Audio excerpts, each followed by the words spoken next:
Alright, so on the menu today, let's open up a notepad and let's talk about bans. So on Monday there will be a B&R update. It's like this ban predictions. So I'll include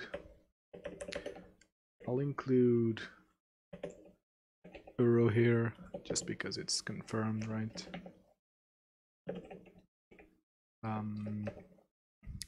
So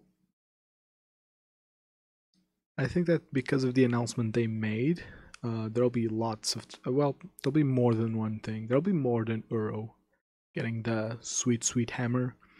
I think that's very likely is what I can call this, and I think that a Cascade change, although not a ban, it's basically a Valki ban, right? Without actually banning Valki, which is, I think it's the best way of doing it, to be honest. I don't think that them banning Valki would achieve much, especially because they have been liking this, what are they called? MDFC, what does that stand for? Modal dual faced cards. I can only think of motherfucking cards when I see that. Whatever. They've been really liking them, and they're a decent space design because they're like split cards, but not awful rules wise, except with this little interaction with Cascade, which can be easily fixed, to be honest. So it's not too big of a blunder. It's barely been more than 1 week since the deck exists, the Valki Cascade, so like people are crying a lot, but the deck will very likely be over with less than 2 weeks of lifetime, so it's quite understandable. So I'm gonna write here Cascade fix because I think that that's something that can easily happen on Monday. I also think it's very likely that Field of the Dead gets banned. I think that they're aiming at a bigger B&R announcement, hence why maybe it took a little while for Uro to actually get banned. Uro also didn't take that much. Uro is like 1 year old, and part of its lifetime he wasn't that big of a deal because there were other problems with the format, right? When did Theros come out? Let's do a little bit of investigation.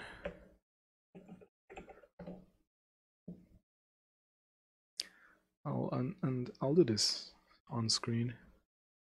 So, when did Theros come out? Because I'm pretty sure that Theros came out and we were still dealing with, what's it called? Let's look at the ban history of Modern. Okay, so when did Theros come out? January 2020. Okay, so I thought that Uro still shared a bit of time with Oko. I think I'd remember that with old PTSD. Okay, so these were banned before Uro, probably. Did we have... yeah, then we had the Once Upon a Time meta, and Uro can't really compete there. Did we have any more bannings in Modern?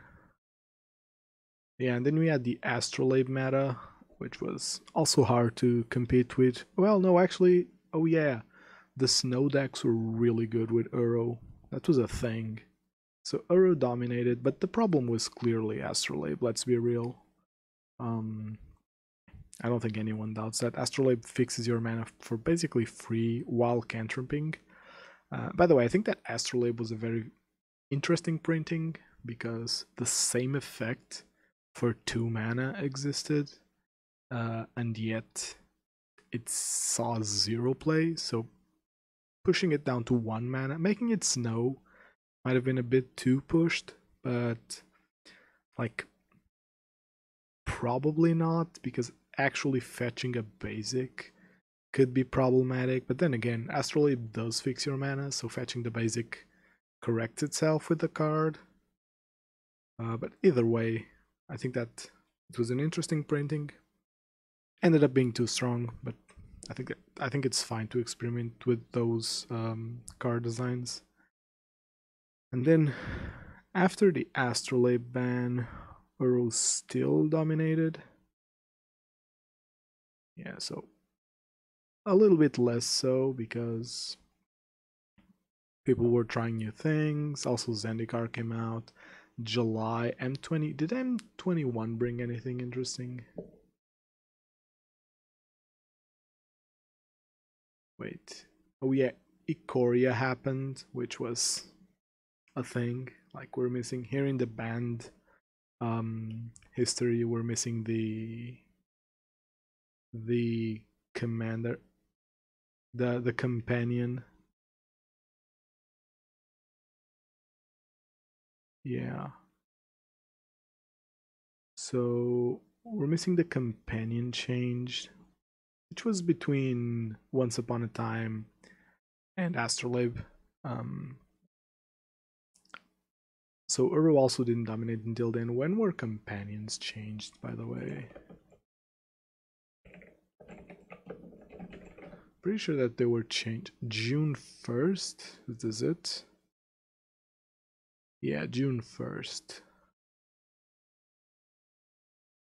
Yeah, that's Stormwing. Anything else of note?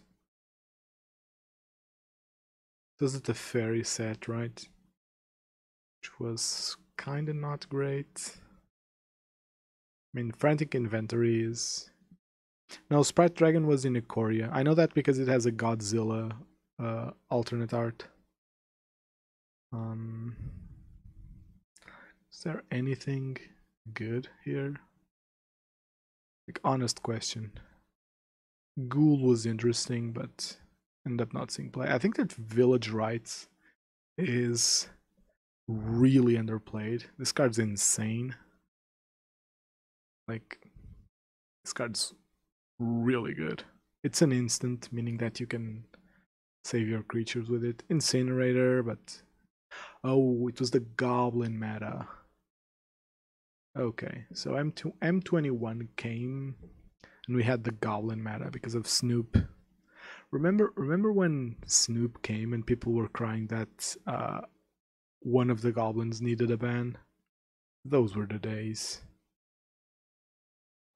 Anything else? Gargaroth, also pretty interesting. Not really. People played Jolril for a while. I haven't seen it since. Hey, Pride. No, thank you for the sub. That really caught me off guard too. Because, oh, also Conclave Mentor is a thing. That caught me off guard because, like, I'm not really advertising anything special for subs, I think. I hope not.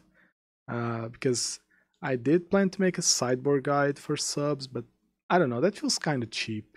Especially with Burn, which has actual decisions in the sideboard, but being an intro deck to a lot of people, I don't know, it feels weird to make What the Goblin Speak. It peaked because it's an interesting concept, adding a combo to your aggro deck, but then people that don't like playing aggro starting to shift the deck more towards a mid-range configuration with Thoughtseize, Inquisition, and discard spells and control elements, which made the deck not great. It was like a very crappy Splinter Twin, and if you want to play Splinter Twin, honestly, you play with Kikijiki, which isn't forceable, so there's an argument to actual play Kikijiki, even if Twin were to be unbanned. But yeah, I think that was the problem with goblins. People just started to get too cute with it, and sadly, I don't think the goblins community is too invested in the game. Similar to Taxes, Goblin's players probably play Legacy, where they actually have good cards. So there isn't, I don't think there is like a strong Goblin community. I always like to compare communities with I think that the strongest modern community is Amulet Titan. They really love their deck and experiment with everything.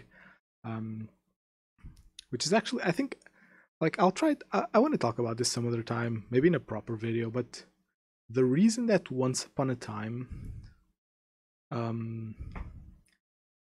kinda, I mean, the card's busted. The card's obviously busted. But I think that it only made Titan that strong because other decks weren't willing to play it. Like Ponza was playing it. That's actually what pushed the deck into becoming viable, I think. It was Once Upon a Time and Clothis. But other decks, like typical creature decks, weren't playing it, I think. Maybe they were, and they were just crushed by Amulet. I'm not too sure. What was I talking about with M21? Just looking for decent cards, right? And then no lands. Okay, so but M21 did shake up the meta. Yeah, a little bit. Honestly, Aethergust is an absurd card. Like, whenever I say this, people crucify me, but whatever. I think that Aethergust is stronger than Veil of Summer. Like, Aethergust hits permanents, and it's an answer, right? Like 2 mana, you get to answer a bunch of stuff. It also makes the phrase "can't be countered" hilariously weaker. Like spells like what the fuck is it called that we play? Exquisite Firecraft. That spell's unplayable right now because it can still get gusted. But whatever. Whereas Veil of Summer is a protection spell, so you need the extra mana. Which does slow down your curve. So, like, yes, the peak of Veil of Summer is better than the peak of Aethergust, but Aethergust is just good in any situation. Yeah, I kind of agree. Gust more so than Veil, but like, I don't know. I think it's fine to have an answer to a turn 1 Thoughtseize. Like, I think that Thoughtseize is a really strong card, and if there's something that can actually counter it on turn 1, like in pair or above parity, it makes Thoughtseize a harder spell to play, which isn't a downside, but you know. By the way, I want to mention this. If any Jund players watch me here here, well, wherever you're watching, any jab I make at Jund, it's like I don't want to say a parent because I don't have anything to do with Jund, like a weird cousin that you don't see too often, like a 3rd degree cousin that's kind of worried about you. But what I was getting at, what the fuck was I getting at? I was gonna shit talk Jund a little bit, but I wanted to pass the message that I don't hate Jund. I just think it's severely not well built.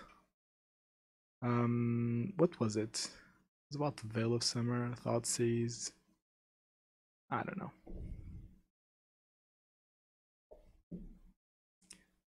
Yeah, Gust is just absurd.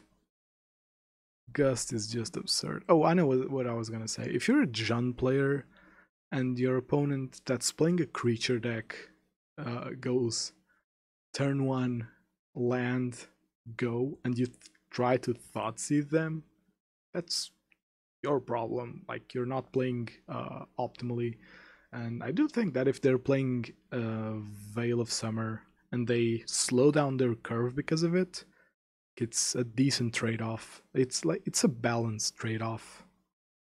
Veil of Summer gets weird in mirrors, in control mirrors, but like, Turbine and Croxa. There was a reason I didn't include any because Croxa interacted poorly with something that I was trying to do. Like I don't remember which 2-drop I included, Channeler or Arcanist, but Croxa kinda doesn't interact well with it. Hence why I didn't include it. But now with the Euro banning, I changed my list.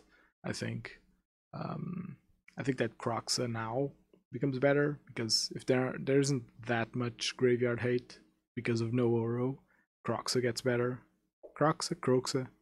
I say Croxa because it's similar to how I say it in Portuguese, but whatever. It's magic. Pronounce it however the fuck you want. Why am I in M20? Is I gonna scroll down to Veil of Summer? Probably. Whatever. I want to get back to... So, after M21, Goblins reigned for a while. So... Yeah, like the actual snow meta wasn't too long, I think. But yeah, Uro has been dominating the format for like let's say half a year. I think that's fair.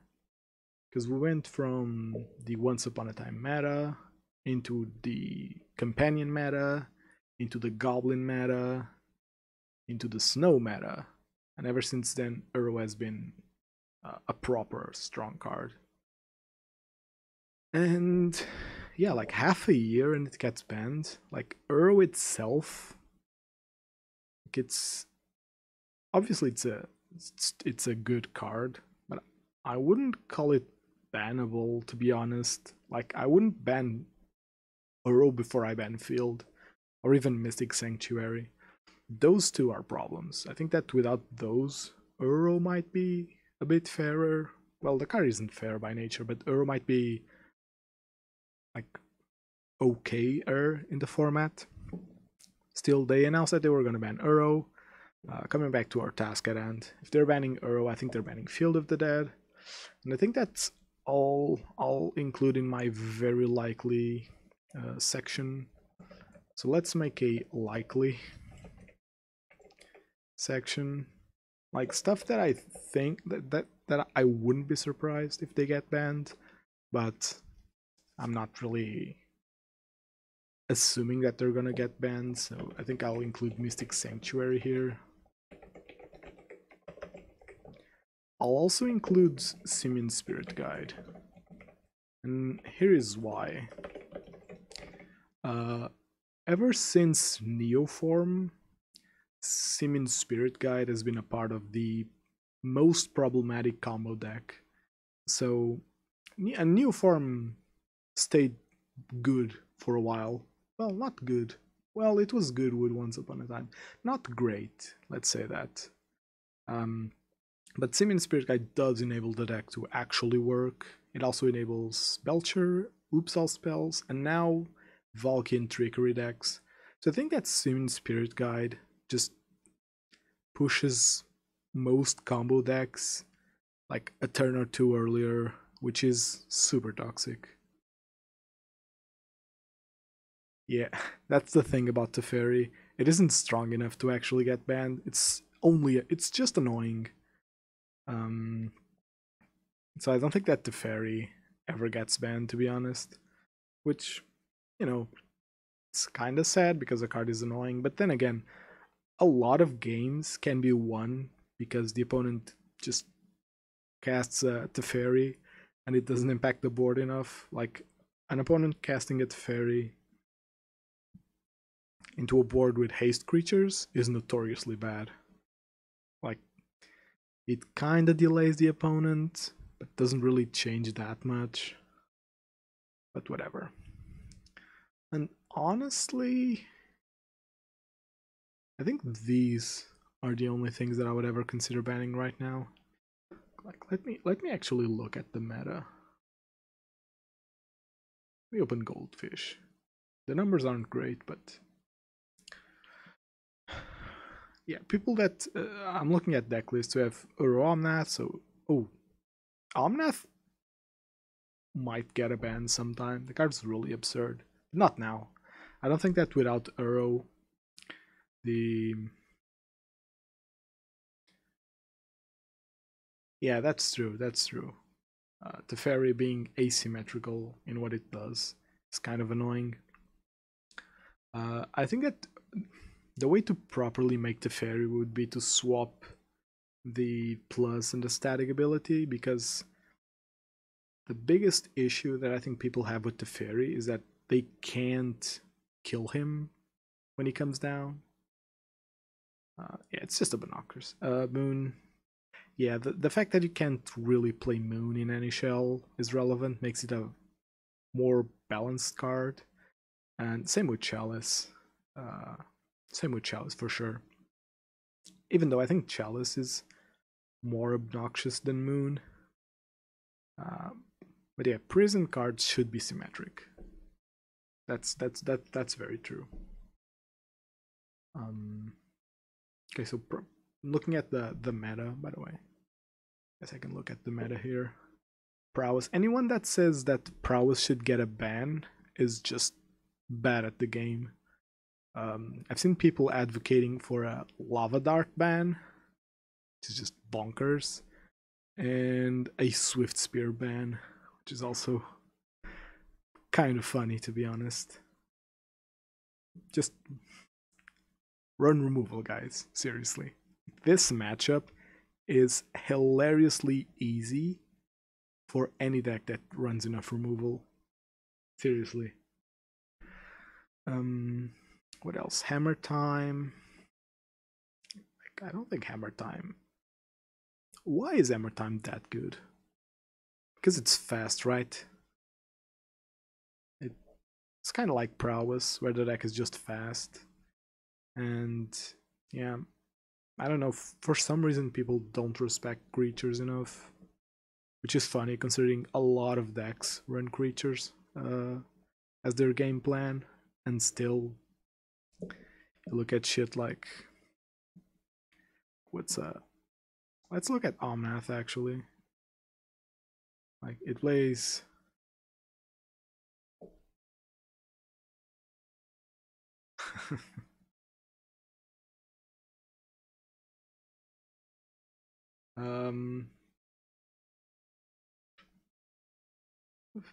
Pride. No, I'm in Portugal. It's late. It's like 1 a.m. But sadly, and I do mean this. Sadly, I don't live alone.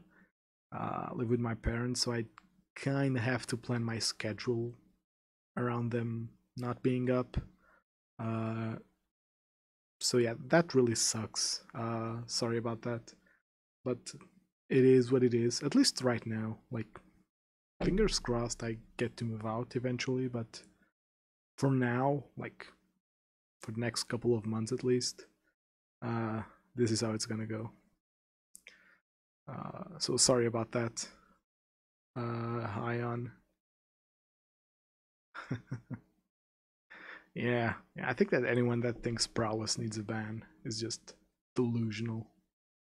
Oh, let me take... It's getting kind of hot. And not in a fun way. What I was talking about, Emma, yeah, like, look at this. A control deck only runs 4 removal pieces. And like, they run a lot in the side, but still, I think that this deck should run like 2 or 3 bolts and like 1 or 2 helix in the main. Maybe 1, because it does play Mystic Sanctuary. But like, guys, if you don't play Burn, if you play another deck and you want to beat creatures, just play removal. It's that easy. I'll touch more on that in a bit. What else? This is gonna disappear. This is Valki. Spirits, like, is good because of the Valki matchup. Same with Burnt Rakdos. I can imagine that some people... Let me shift here. I can imagine that some people... I hope this doesn't make too much noise. Yeah, control. I think that there are probably some people that believe that Shadow should get a ban. Oh, ask away, Pride. I'll try to answer things, but I'm notoriously bad at keeping a coherent thought. So if you ask something and I start answering and then I just trail off into other tangents, uh, don't have any problems in asking again. I'll just answer. See, I already forgot what it was. Oh, I think that the people that want Swiftspear banned are the same people that think that both Prowess and Shadow need a ban. But to be honest, this is the least important card in Prowess. Like, honest to God, this is such a non-card in their deck. Like, they play this to enable Scourge. Like, any 1-mana card that deals damage does the job. Swiftspear is just the best option because it is kind of a secondary win con. Like, this is super replaceable. And even now, I do think that Prowess really needs Swiftspear. Because Blister Coil is so much worse. That 1 toughness, it's a deal breaker. Yeah, so that's that. So I don't think that any of these decks kind of ask for bans, so I don't think I want to include anything else. Honestly, the thing that I would like for it to get banned is something from Heliod. And for one simple reason, I think that a combo deck accidentally stumbling upon infinite life is just ridiculous. It's just too toxic. Like, imagine being a proper creature deck that wants to win through combat damage, then these assholes just go like, "Ooh, whoops! I have infinite life. You can't win." Personally, I think that's toxic. The Heliod Ballista combo, it's okay. It's interactable. It's hard to achieve fast, and it's okay. The one with there's that little shit. Wait, does this deck not play?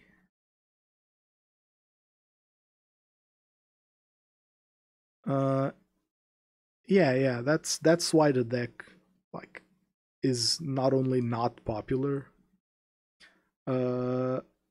as it is doesn't have like a super good win rate. Will I? Yes. Here, this is my current ban predictions. I do think that they will fix Cascade. Either fix Cascade or fix dual cards, double-faced cards. Either way, I think that you won't be able to cascade into Tibalt anymore. I also think they'll ban Field of the Dead. If they ban either Mystic or Simian, I won't be surprised. I'm not expecting them to ban them, but I wouldn't be surprised. But yeah, I think that these are the things that I think are gonna get banned. Let's talk a little bit about how we think the meta is gonna turn out. It doesn't feel that bad first. Heliod, yeah, it's weird that effectively a Soul Sisters deck doesn't feel unwinnable for us as Burn. I think that goes to show how not great the list is. I also think that they are like, this list looks notoriously not tuned. I don't know. Like, I think you should play more Giver. I think Ariok in the main is a meta call, but I don't love it. I don't know how I would build the list. But I don't think this is too well tuned. I think Eldrazi will come back. Yeah, Eldrazi probably comes back. Eldrazi has been pushed away because they can't realistically beat Field of the Dead. That's basically it.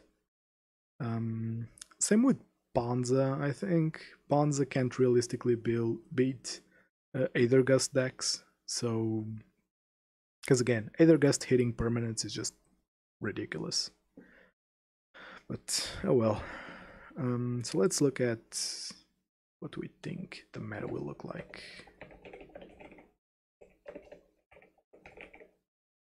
How do I want to do this?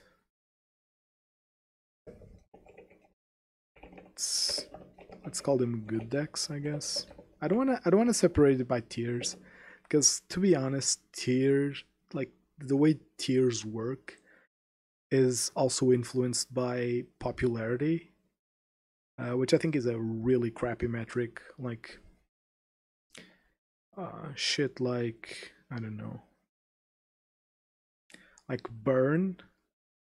I think burn is always in the same plane of viability, but people like to call it good and bad, or like really good and unplayable in different situations because of its popularity. Just because burn typically isn't popular because it's an old deck and people don't like to play old decks, old lists, most of them at least. So it's usually not popular, but then sometimes it gets good matchups, so people better for Ponza. Just Blood Moon on turn 2 is really bad, like miles ahead of a turn 3 Blood Moon. I think that's the biggest advantage. Also Clothis, like Clothis is such an absurd card. It's very fair. No, maybe not. I wouldn't call it, well, it is fair, right? It's just like a universal answer for a lot of things. But yeah, I think Blood Moon and Clothis are good arguments to play Ponza. Also, not gonna lie, like a turn 2 pillage can be really strong. And if you've never been turn 2 pillaged and turn 3 pillaged, you're a lucky man or woman. You're a lucky person. All right.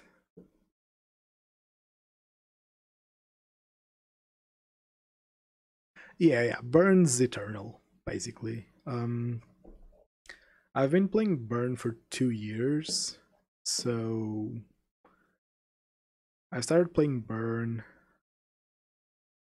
like here or like here. It was after the KCI ban. I wasn't a modern player when KCI hit, when KCI was a thing. Like I survived through, well, the Breach from Below combo was hit really fast. I think I played like once against it, like it crushed me, but whatever. Then the OGAC meta, Burn was very decent. Like Hogak was good, but I honestly don't think that Hogak was better than Astrolabe, Snow with Astrolabe. But whatever, people love to hate Hogak because it kind of required 2 bans. Didn't really. The first ban was to hit the combo, the second was to hit the graveyard value deck. But either way, Burn was good here. What else was banned? Then we had a calm before the storm. Then Oko appeared, and weirdly enough, Burn was very playable during Oko. Just because a turn like land Oko was kind of weak, to be honest. It was very easy to beat land Oko like without anything else. And even a turn 2 Oko was beatable on the... Yeah, the Burn decks running Oko was a meme. It's like someone said, oh, what if we just play this obviously busted card in Burn? And, well, Oko is that good. Like, realistically, the matchup was bad, but not awful. So, and if Oko doesn't mean that Burn is actually unplayable.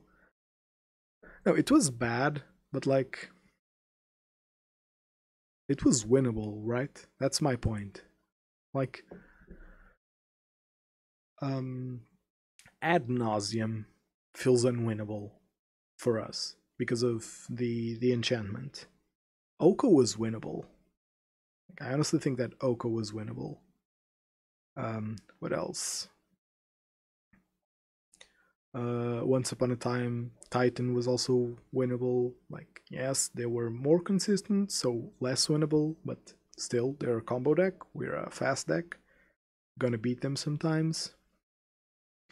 All through Astrolabe, I honestly thought that Burn wasn't badly positioned. Again, as Pride said, Burn is eternal.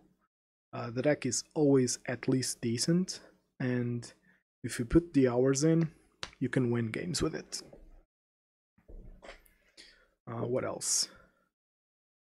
Oh, good deck. So I think that obviously Shadow and Prowess of all flavors will be really good after the Euro ban. They're good now, and here's why. Here's well, I don't need to write. Here's why I think that's nice to hear actually. But yeah, Reddit is not a great place to. I mean, kinda, but Incinerator was bad against Snow. It was just good against everything else. Because the Snow meta had a lot of Amulet and Tron, Eldrazi, and Incinerator kind of crushed those. But yeah, I think that Modern Horizons 2, I have no clue what it might bring. Honest to God, I have no clue. Things I would like? Jeez, I don't even know.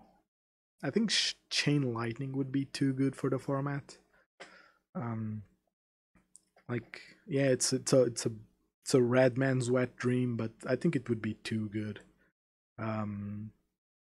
Oh, I know. I want Price of Progress. Like, greedy mana bases need to be punished. Those Sukotis. Oh, the Clothis lists were amazing. I remember. Oh yeah, that's true. I was playing Clothis to beat Snow. Oh, that takes me back. Clothis was a great pickup to beat Snow. Like, yeah, because if you resolve Clothis against blue, they are royally fucked. But yeah, Pride. I'm not. I'm really not sure. If I could sit on Santa's lap, and ask for anything, I would ask for Price of Progress in Modern Horizons 2. I think that greedy mana bases, obviously shown here. The greedy mana bases that we see here should be more punishable. I mean, maybe not actual Price of Progress, but like a smaller Price of Progress. Maybe costing 1 mana, who knows. No, but I think that a smaller Price of Progress would be fine. Oh yeah, I really want a proper Eidolon. Like, I'd love a full art Eidolon. I'll take a extended art, I guess, if that happens. I just want different art because my heuristic for collecting. I'm gonna show this to stream. My hero. Ooh, this is still here.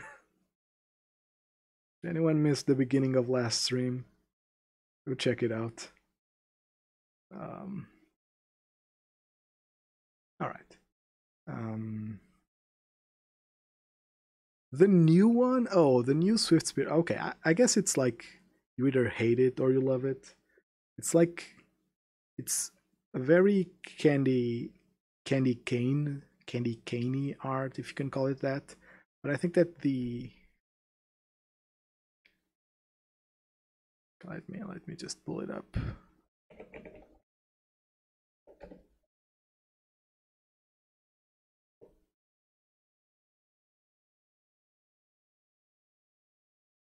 Let me pull up the Swiftspear art. It's very candy caney, but the old one, yeah, I mean, it's okay. What was I was gonna show you guys something. If I can get an Eidolon, it has the sweet full art. Sorry about the scuffness, but if I can get one that looks like a good Goblin guide without borders and shiny and an actual good foil, which you can't see from there, but the foiling on this is really nice. My camera isn't good, so all I want is full art creatures, basically. The Goblin guide, yeah, that's fair. Not like the borderless cards are kind of weird. Like my heuristic, I was saying this earlier, my heuristic for foils is that they have different art. So you have the bolts, you have the lava spikes and the rift bolts, you have the Goblin guide. I have more coming. This is not foil. I'd like this page to also be full art foil. Then you have non-foils. I have Boros Charm coming too. Extended art. Then you have the full art ones. You have probably my favorite double page, which is Seal of Fire foil with Incinerator foil. It's pretty cool. And then do I have anything else? I have the Showdown lands, which look pretty cool. And I still have some foils. I have Sacred Foundry. Only 2 though. The other 2 are non-foil because we only really play 2. All of this to say, I want full art creatures so that they can all match basically. This art, wait, let me show what I'm saying. This art of Swiftspear, I think that it's hit or miss for anyone. I think that the art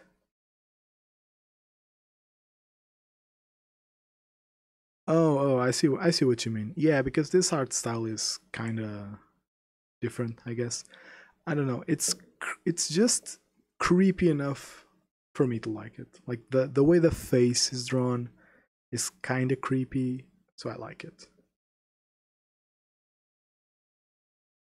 Yeah, but I can see how this would stand out in a deck. I understand it. Like I personally hate the Boros Charm that comes with it, but I've seen people say that they love it. This is so small. Okay, whatever. As I was saying, Modern Horizons 2 could bring us something to punish greedier mana bases. Not sure if that'll happen. And going back to what I was originally saying, I think that Shadow and Prowess will be really good. Oh no, Hyan, that's what Tron players do. Like mismatch lands. Ugh. Oh hey, geez, what should I call you? And how should I pronounce it? Van? I don't know if you like me calling you Van. Okay, I'll call you Van, at least here. Pride. Yeah. I agree with that. It's just that the Swiftspear art for me really does it. I really like that style of art. Like kind of like cute, but entering that creepy domain. Okay, so I think that Shadow and Prowess will be really good in the coming meta because people aren't really running removal, and if I know Magic players, you know, a lot of them don't really think about their flexible slots. So I don't think that removal will start out strong, and I think these 2 decks will be good. I'll include Burn here with an asterisk because Burn is obviously good in any new meta. Okay. Yeah, I guess if you want to add the extra tilt factor, yeah. If you're winning with Burn and making people mad, like I can't really say you're doing something wrong.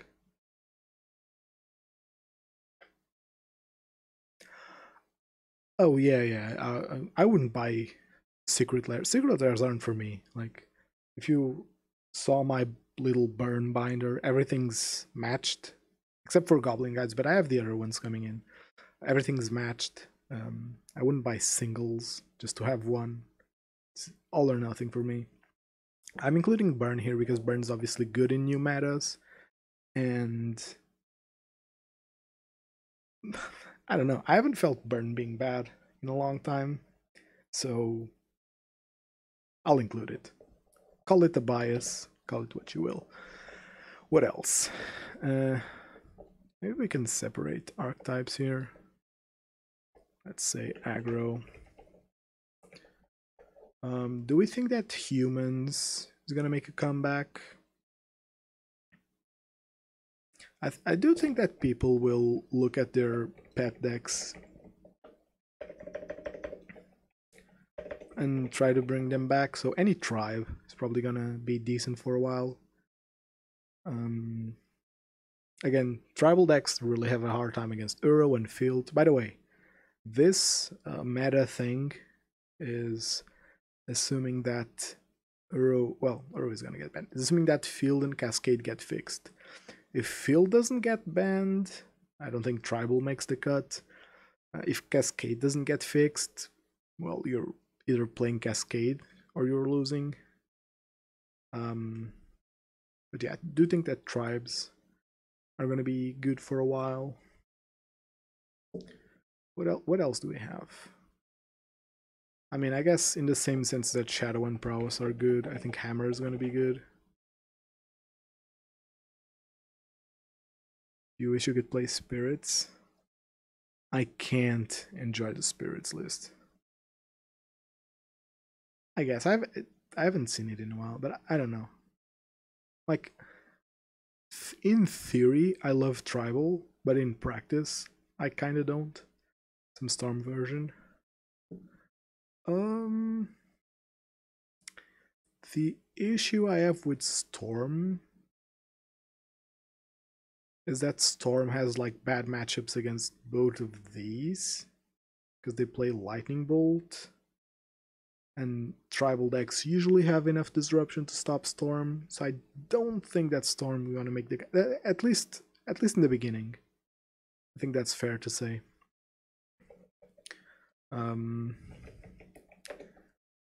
Big mana. Let's look at mid-range first. I think that Eldrazi Tron is definitely going to make a comeback because without Field, without Uro, they can actually do something. And if Shadow and Prowess are good, then Chalice will be good. I think that Ponza will be good again. Uro and Field were rough for Ponza to deal with, even with all their land hating stuff. Like those cards being in blue. Yeah, Jund probably kind of comes back. Because a lot of people will be, oh, Uro is gone, we get to play Jund. But I do think that Rakdos mid-range will actually be good. It's a very versatile deck. And it's also Blood Moon deck. I imagine Blood Moon will be good again. Because blue is gonna get nerfed. I think Obosh will be better or worse. That's a good fucking question. I feel like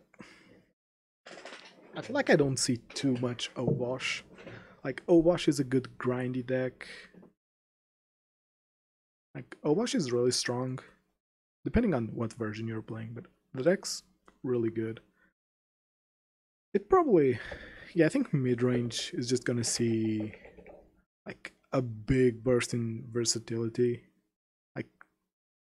Uro has made mid-range unplayable, basically, like Obosh of today. It's very hard to actually make work. Rakdos mid-range, Pawns, Eldrazi Tron, Jund. All of these are hard to play nowadays. And I think that with the Uro ban, they'll be somewhat popular.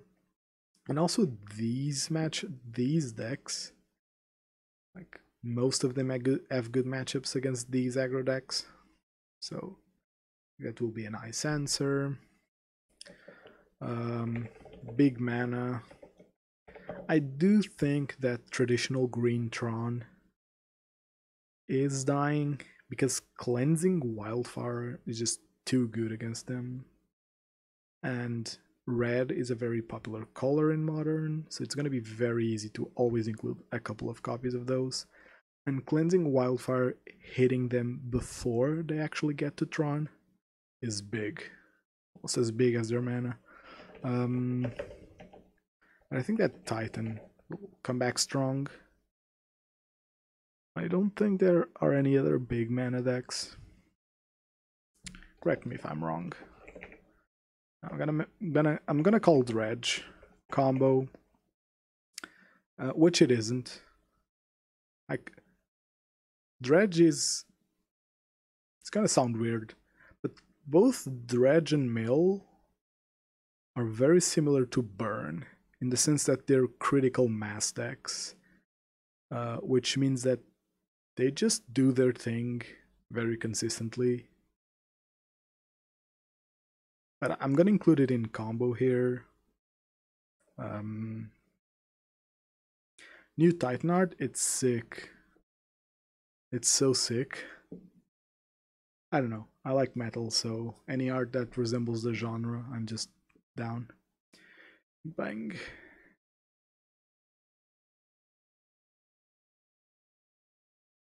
Oh no, I'm gonna be buying singles. Like, there's an argument for buying 4 secret layers and then selling the other cards because all of them are commander staples and you can probably sell them for a decent value, but that's such a hassle. That's a really big hassle. I'd rather just buy the Swiftspears from the huge amount of people that are going to buy the secret layer for the commander staples. Because that's the secret tech of that secret layer. It's a commander secret layer with Swiftspear on it. Like all the other cards are commander staples, so I think it will be sold a lot based on that.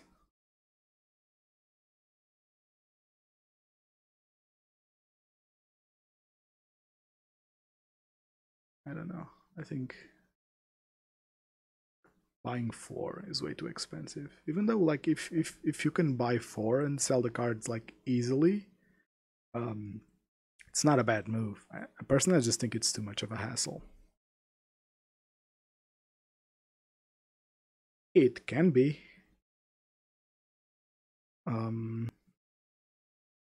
Yeah, Boros Charm is a big commander staple. Yeah, same as me. Card markets just like it's easy enough, right? You just put them there.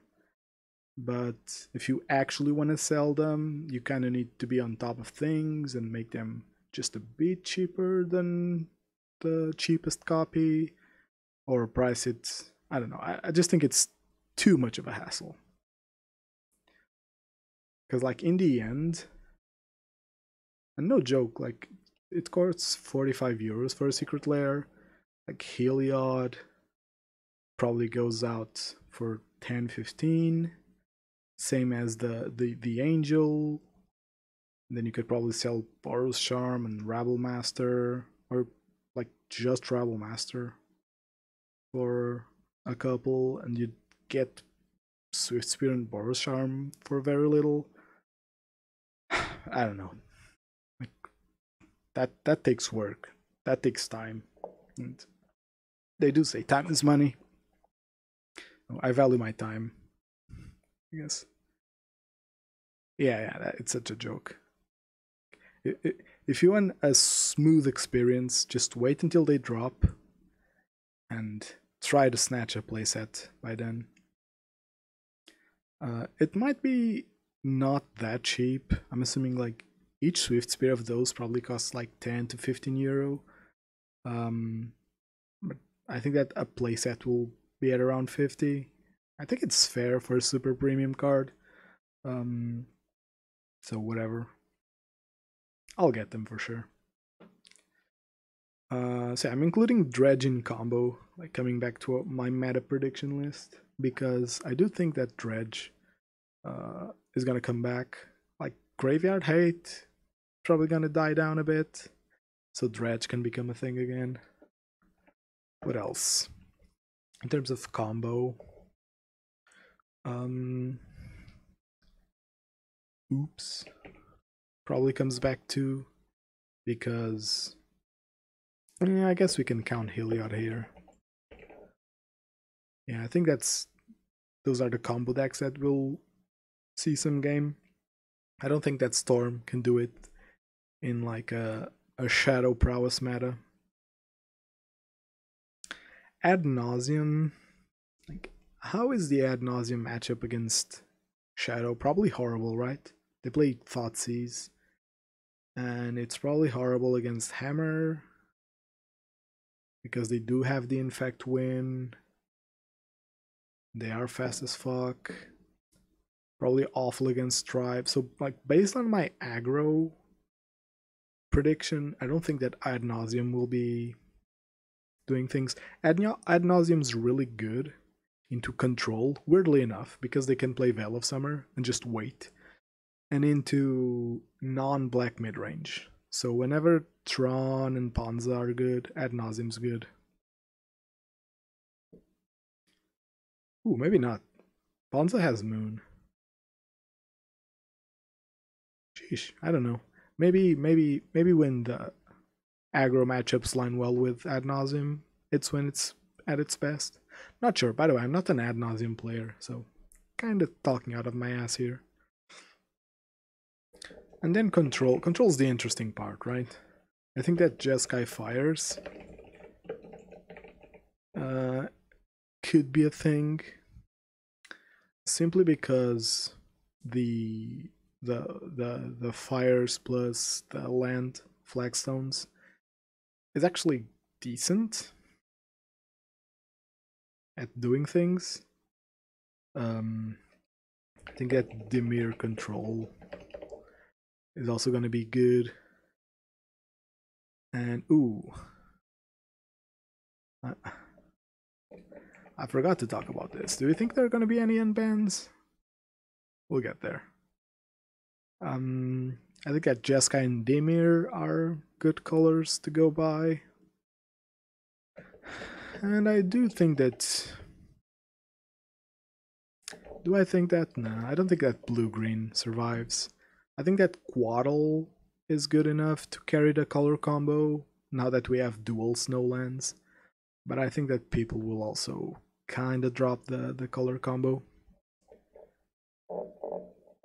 Yeah, that's the typical spike before a ban announcement.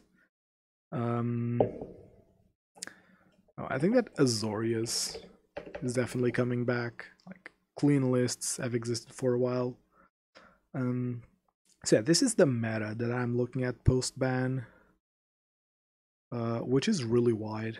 So it means that the bans, like if these are the bans that happen, we're looking at the good meta. If Seamin gets banned, it seems a bit high.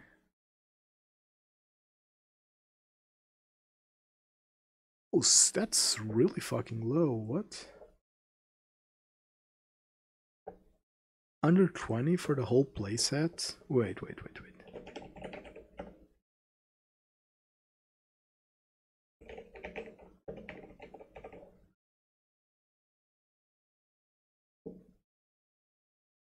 Is that factual?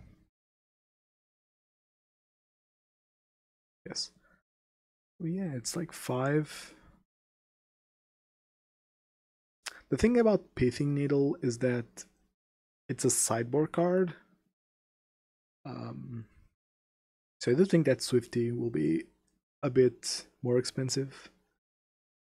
Yeah, maybe 50 is a bit high. Maybe more like 30. Seems, yeah, probably around 30. Around 30 sounds better. Penny Dreadful. The artifact lands can definitely come back. Here's the thing about artifact lands. I think that, yeah, I would also get it for 30 for sure. I think that the artifact lands, I think that people, when they talk about artifact lands, they go, you either unban them all or you don't unban any, and that's just wrong.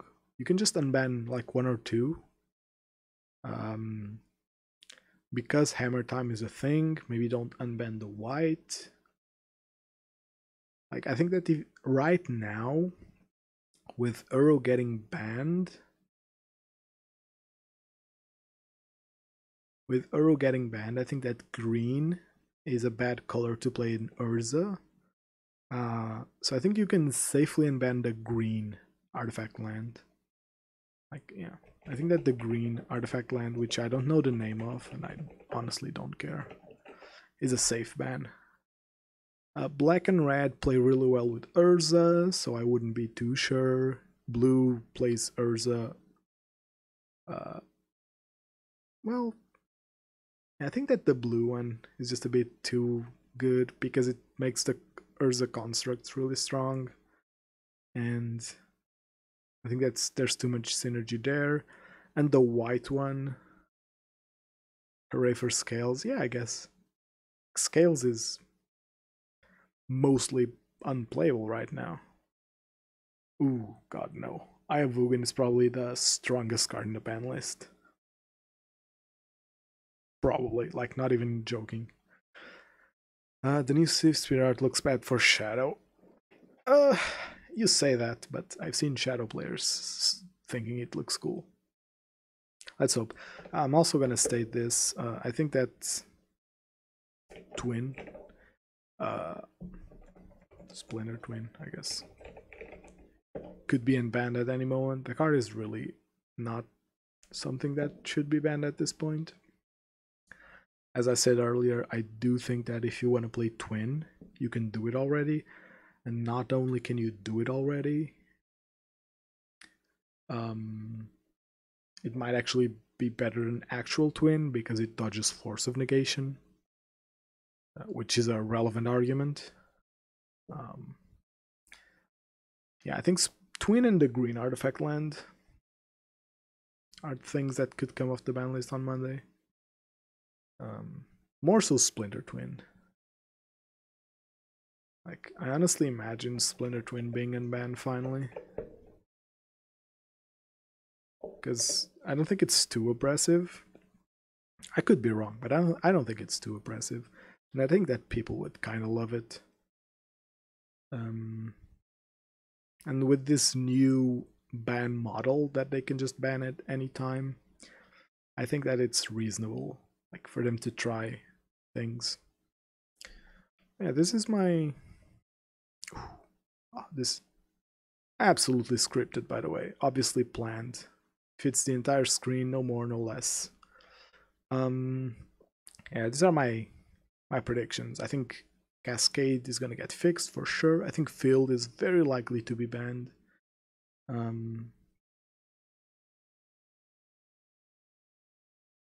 Yeah, because of the blue tones, right? Yeah, that's pretty cool. There's some blue tones in it. The skirt, it kind of matches blue-red. Yeah, that's actually a cool point about it. As I was saying, and I think that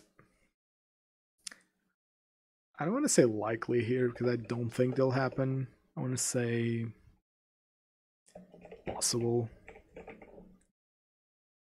Yeah, I think these bans are possible. I wouldn't bet on them.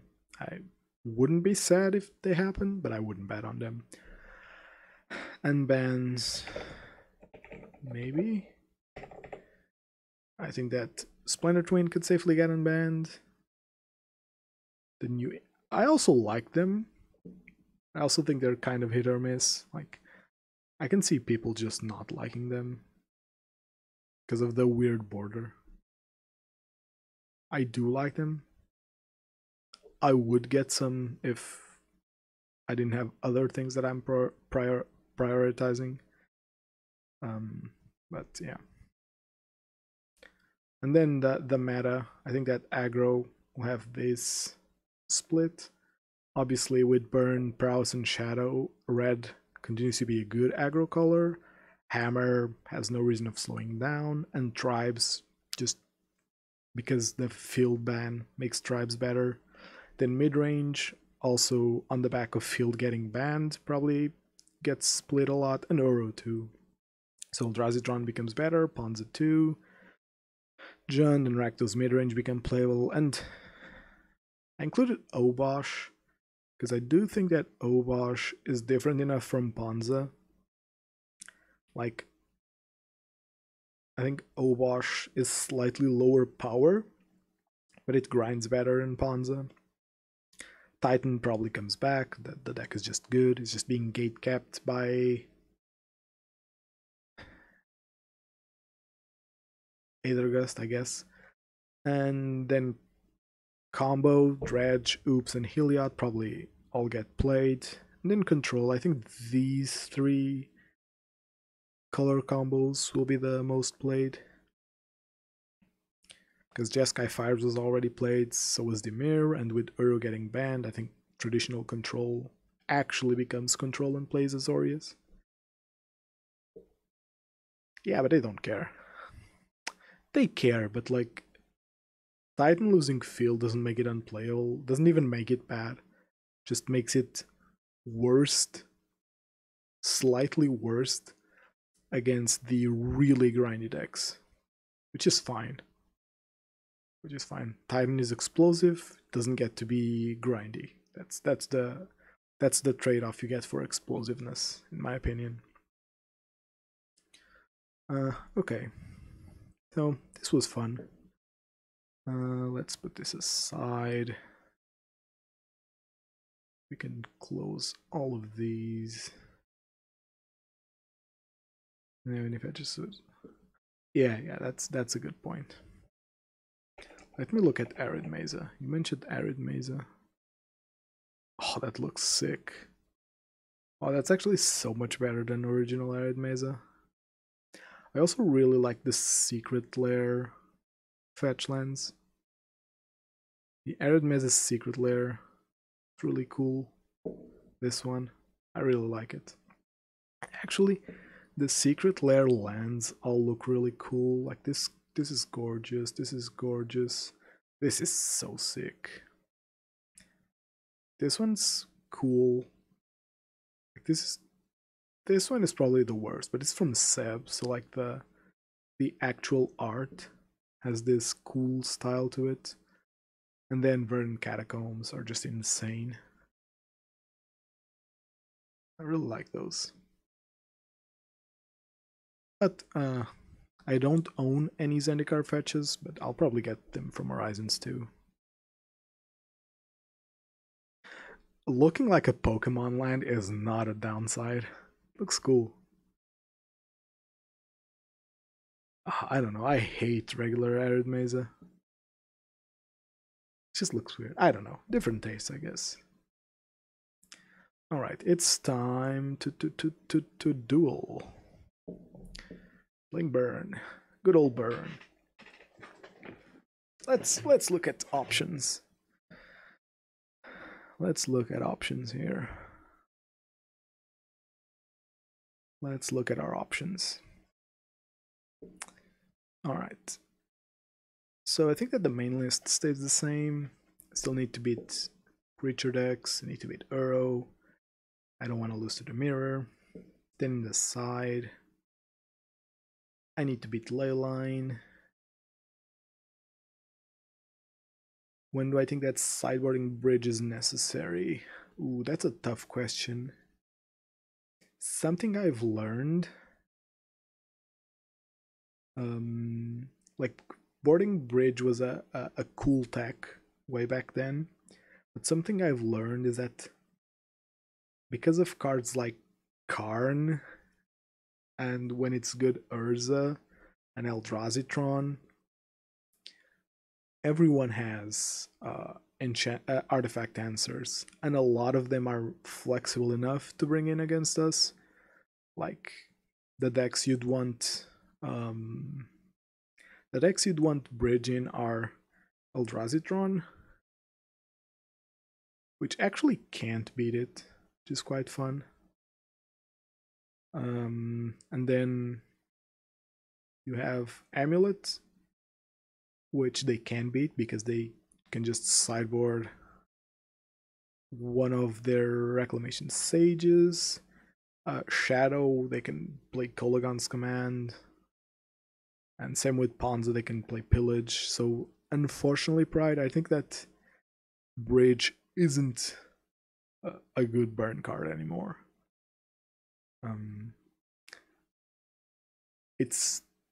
I think it's very low on the maybe board scale, at least right now.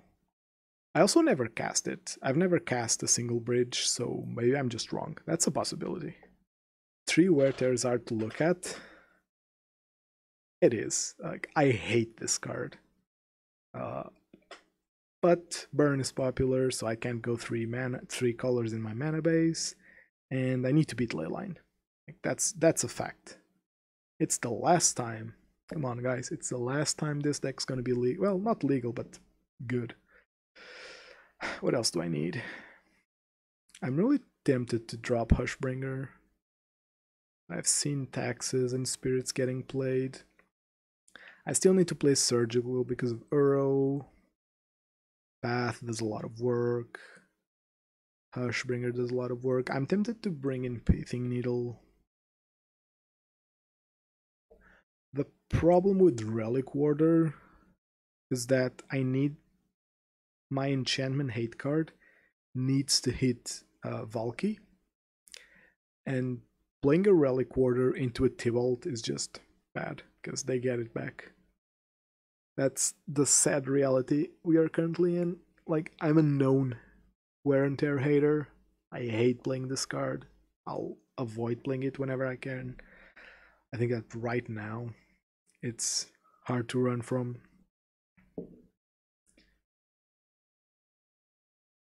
Rakdos can play Kolaghan's Command, and they should play Kolaghan's Command because we play removal. So, meaning they shouldn't board it out. And what else? Izzet. Yeah, maybe it might be good against them. But I don't know, seems kind of slow. They also play a bunch of burn spells. They don't really play an answer to bridge though. So it can be good. Like, there's definitely space to play it. Like, there's definitely reasons to play it. I've never tried it.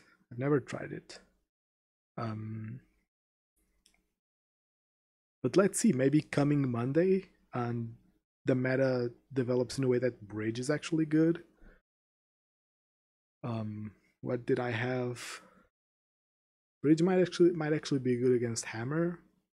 Oh no, they can attack with top turn and then flash in the hammer, so that's an argument against it. But like Shadow and Prowess, it can be good against them. Against tribes too, like tribes really suffer from bridge. Maybe it could be an option. Do I want to play Pithing Needle? Is my big question here. Like, from my memory, the Tibalt was annoying because it can uptick an ultimate to kill us. Yeah, Surgical definitely becomes less appealing without Uro. I'm gonna go with this list. What am I missing here? Vortex. I really hated Vortex last league. I love it as a card, but I didn't enjoy it in my list last league. I have one deck, right? Yep. Yeah. But our side, like, I think Burn's sideboard is probably the thing that's most valuable about Burn. Meaning I think that Burn's sideboard is where Burn goes from mediocre to good. So you really need to tailor your sideboard to the meta. And can't really tailor a sideboard before the meta develops. But based on my predictions, which don't have much of a base, yeah, Bridge could be an option. The 3 cost is kind of annoying, but Bridge could be an option. I'm on the draw.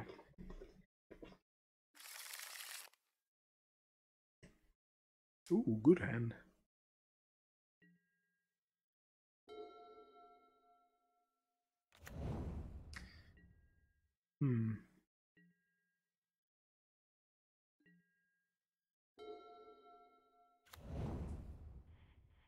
Not such a good hand now. Oh, they passed. They have 6th, okay. The Lurrus version of Burn. The Lurrus version of Burn. Okay, so they have a turn 2 Stormwing. Ooh.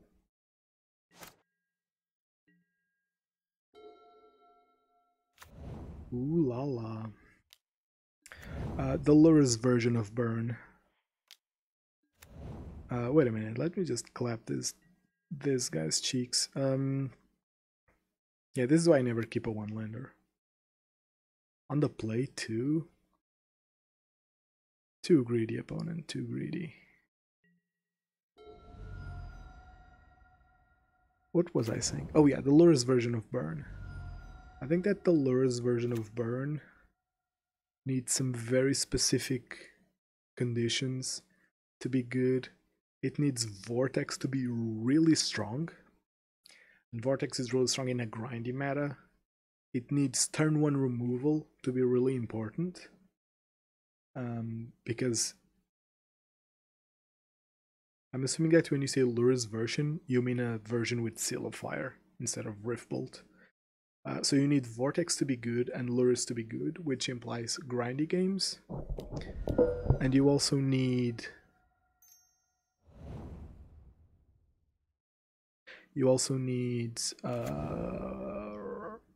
turn 1 removal to be super important, because you want Seal to be better than a bad Riftbolt. You want it to be a good turn 1 removal spell.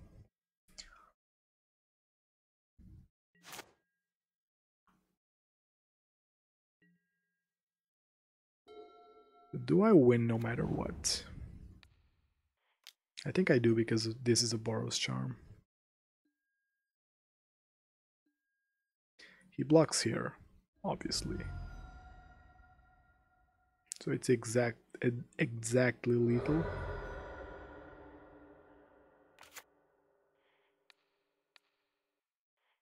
Hey, look, a turn 3 win.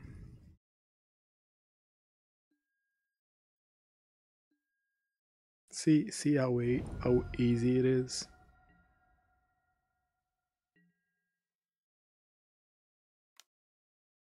Could he have something here? Probably not, right? Come on, opponent. Can you mat? Why play 7 fetch over Fiery Islet? I really disliked the Fiery Islet. Doesn't help me cast my spells, and the pain became a problem frequently enough.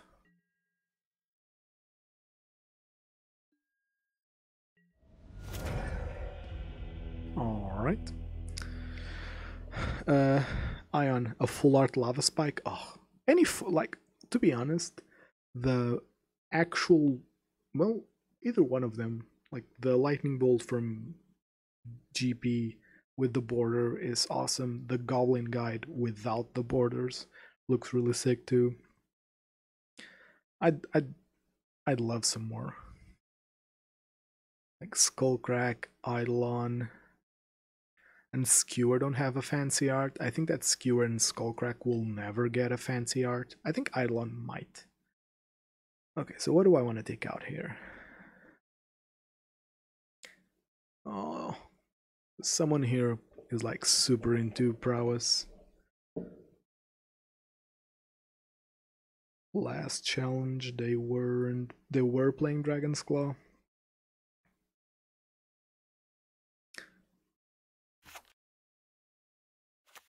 Yeah, I don't know. I like this one.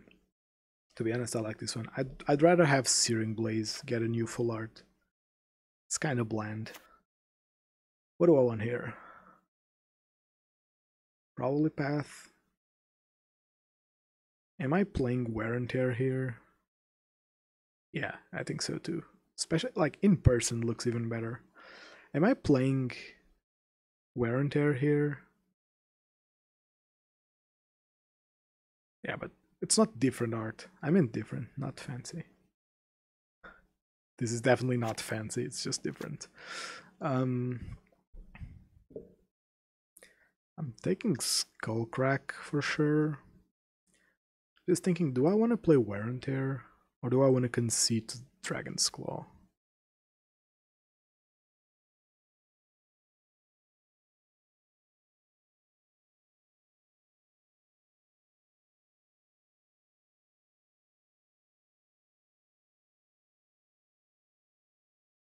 I'm gonna do something that I don't love doing, which is play 2 copies of a spell. Playing 2 copies of a spell can be not ideal. I'd really hate to find more than one though. This blue-red Prowess, and we'll won game 1. Which is actually nice. Winning game 1 against Prowess is really good. Same as Storm, the Mirror. Want to guarantee a game 3 on the play. To be honest, I think that the reason Burn is so eternal is because it sounds really good for this matchup. Has tons of removal, including Helix. No permanents, but with Helix here I might just run. Because if they ever take 2 damage from their mana, which they already did, I'm in a good spot.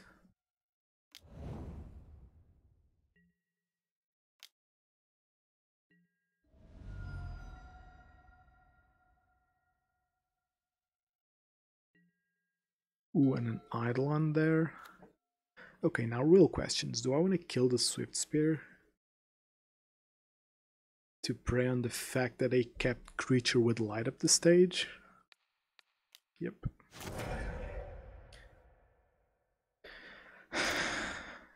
Hopefully they don't play a land here. Ah, they had it. I took a risk. I took a risk there by going after the creature. But I think that Eidolon does change the game plan a little bit. Oh, Sprite Dragon's dangerous.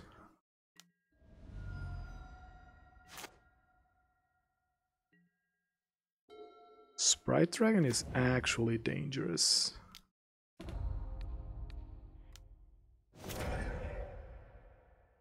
Okay.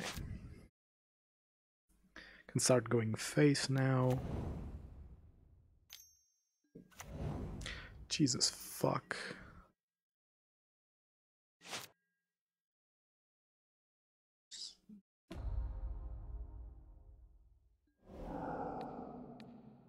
I think I am killing the creatures, right?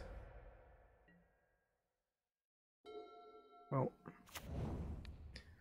guess that solves this line.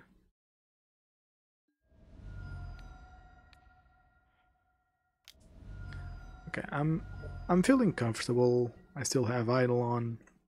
I have a Helix, which is quite powerful. Living the good life here. No plays. Cool, cool, cool.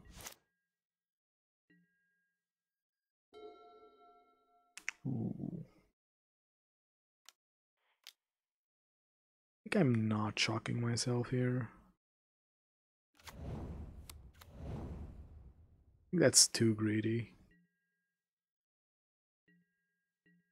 I still have Searing Blazes, so there's an argument to not...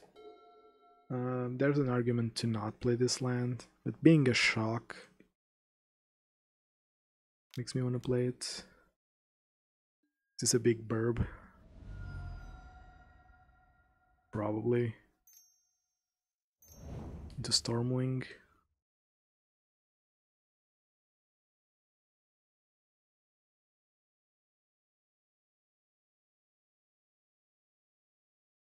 Ooh. That's okay. Now they're at the Mythical 7. And I'm here having boarded out Boros Charm like an asshole. Can I draw Boros Charm here? Just to end this fast. In case I draw a creature, I do need to do this now.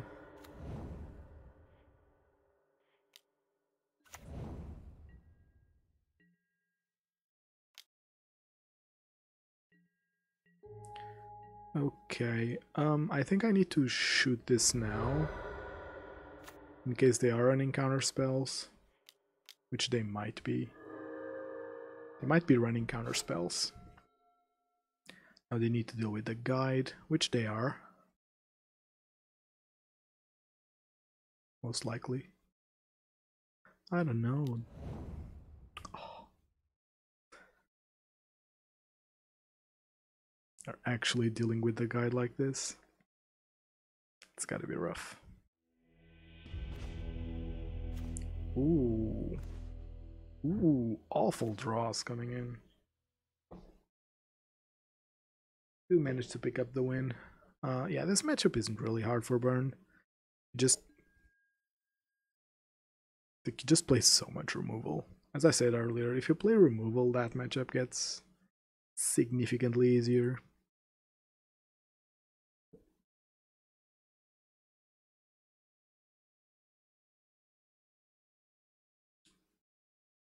Oh, I could probably look at Magic Online, like price changes to see what people are going to be playing. Croxa. Well, that's not a big spike. Like the Fairy Time Reveler saw a big spike, so blue-white's probably going to get played. What else? Force of Negation and Steel Shaper's Gift too, so Hammer and Control. People are assuming that Field of the Dead is gonna get banned. The card has crashed in price real hard. Ooh, on the play. Muy bueno. And this be a very good hand. Yes. Alright, my brother. Hey, have a good one. Thank you very much for joining in. And again, I can't appreciate the sub enough. It really means a lot to me. And please do stop by any time. You can also catch the VOD, but I get that watching it live it's cooler because you get to interact. And from my side, it's also much cooler when people are actually interacting in chat. Ooh, and I'm on the play.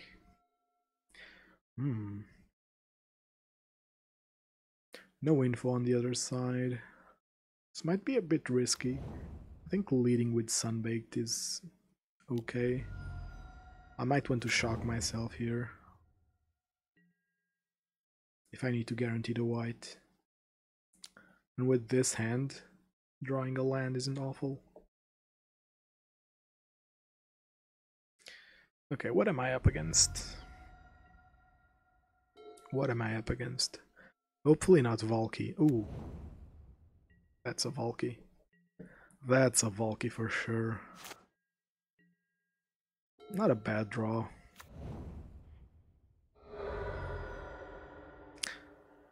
A bit of a weird sequencing for me, if I might say, but it's fine. I'm assuming this is Valki from the... I think that if you're playing Flooded Strand, you're playing Valki. Oh no! Ugh. Seriously, this card is so annoying.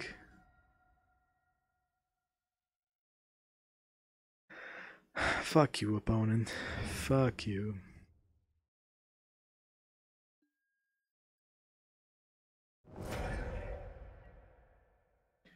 Seriously, fuck you. Oh, I'm so mad about that. Like, seriously, cards that are free are just mistakes. Seriously, stop printing free cards. They're just mistakes.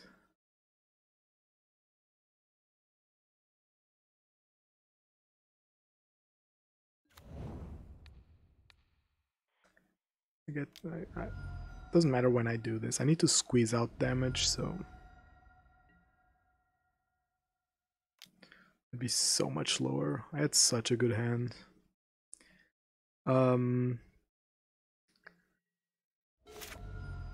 You may exile 2 blue cards from your hand rather than pay the spell's mana cost. Gain control of target non-creature spell. You may choose new targets for it. You can steal planeswalkers with this, so it's attack for the mirror. This is irrelevant.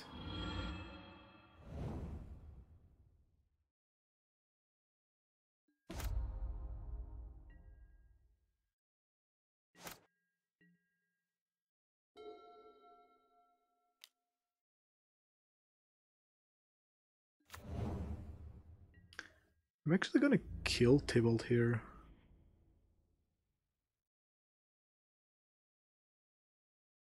Or no, he goes to 5.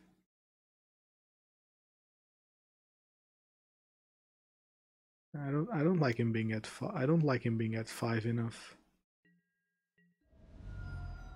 I killed Tables at 7, but he has to deal with double Goblin Guide, which isn't easy. I didn't skewer, I'm a retard. That's a punt. I don't think I have a punt. I don't have a punt counter, but you can spam morons or any sound effect.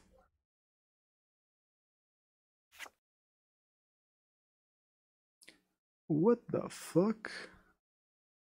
It's a 2-mana 2/3. Jesus fuck, wizards, what are you smoking? Cracking this is actually a punt from him. Oh, if this skewer had gone off, I'd be in such a better place.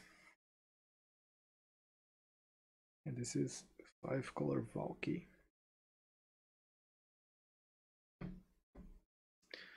Oh, this is gonna be rough. Jesus fuck, Ion. Why would you do that? That's too loud for me. Not gonna change it, but Jesus. Come on, opponent, do something. Oh yeah, they play Uro, that's true. Can he actually escape Uro next turn? This son of a bitch can actually escape Uro next turn. Oh, I really need to find a land here, or else my punt's actually gonna be relevant.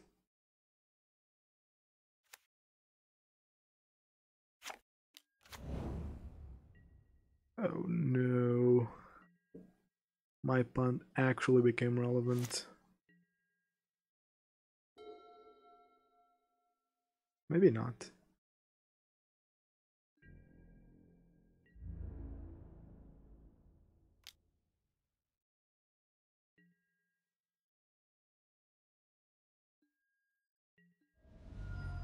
Okay, okay. Maybe we have something going on here. Oh, a Skullcrack here would have been amazing too. Just crack this bitch and win off of that.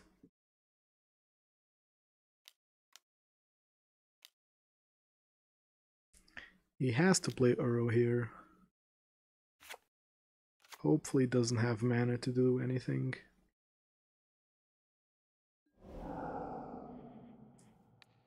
I'm gonna do this now in case it puts a land and has like a mana leak. Oh, this is so annoying. Losing to Uro off of this bullshit. Land or Boros Charm do it. I can't even... Sure.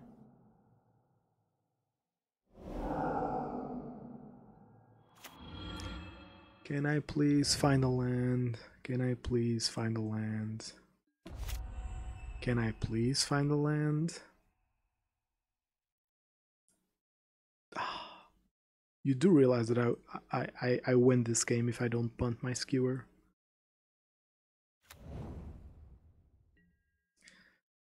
I just need a land. I just need a land. Booyah. Never punished. He can't even force me. Can't even force me, noob.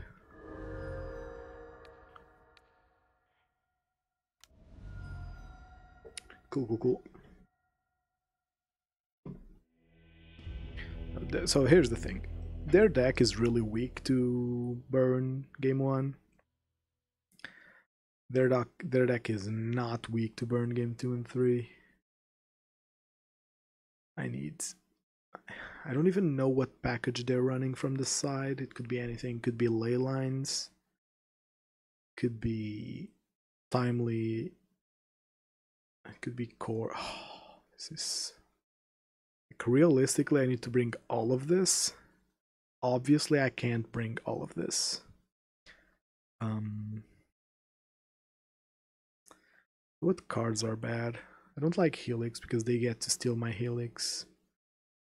So I guess I get to bring 2 of these. I think I'm obligated to play Wear and Tear because of Leyline. I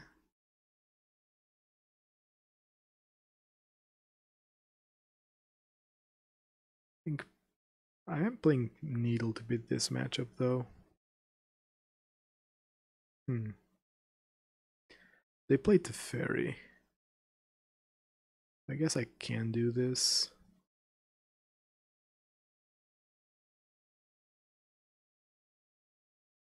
I guess this is legitimate. Oh, come on. I had been not drawing land for a while. Yeah, Bolt also saves me. But a land is like more dramatic. Sense perfect. I hope my opponent's playing Leyline. Please make my opponent play a Leyline here. Keep like the shittiest hand possible and just play a Leyline. A Leyline. Come on. He moles. Oh, please, opponent, drop that Leyline and then don't play a land because you're a retard. Ah, fuck. No Leyline. I guess I just play a normal game of Magic.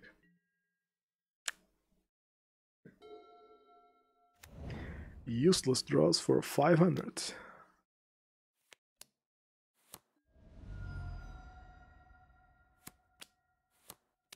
Don't think he can play anything here. Like, anything relevant, at least.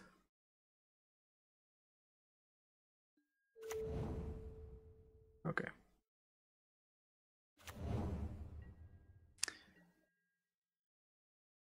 This is good. The fairy is annoying. The fairy is definitely annoying. Oh, field is duper good though.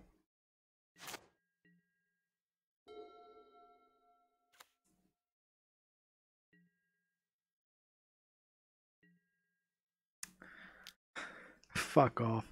I have to play it. I probably... I don't even know. Because some of them don't even play Leyline.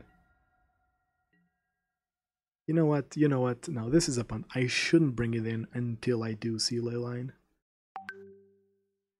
Yeah, you can mock me. You can mock me here. I shouldn't bring it in until I see Leyline. I shouldn't bring it in until I see Leyline.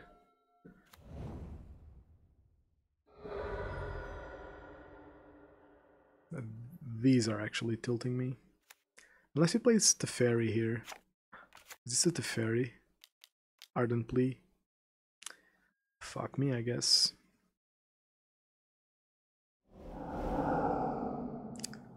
Ah, that's a tilt. Can I please find path? Pretty please. Very pretty please.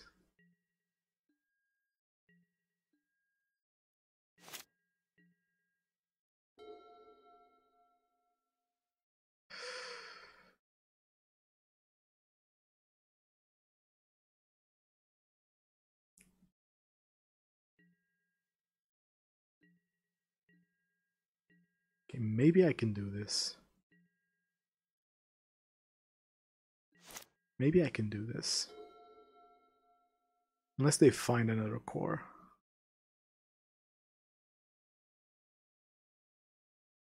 This is so close. It's gonna be so close. Teferi? I might actually be able to do this.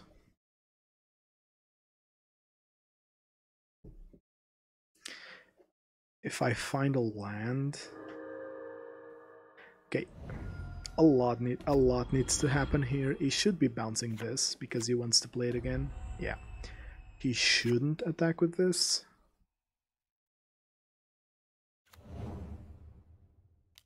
He shouldn't attack with core. Yeah, no attacks makes sense. If I find a land, I win. Ah, fuck.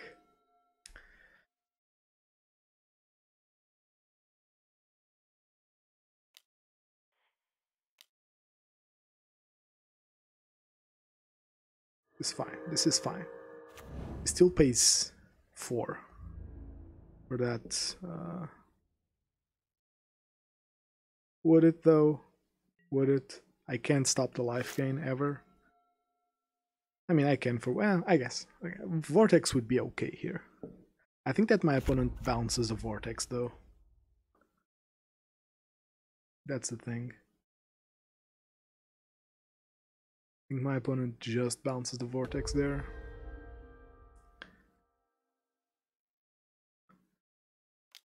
If he wants to play the Ardent Plea here, he pays life. Yeah, it's gonna pay quite a bit of life for that second core.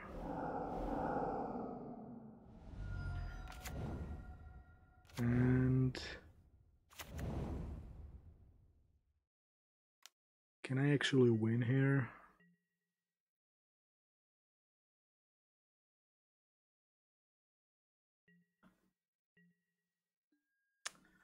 Can I actually win here?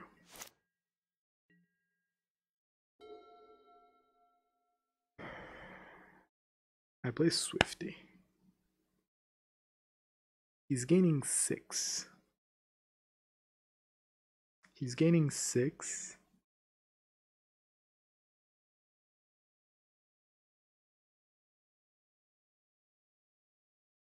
Oh fuck, I can't win here.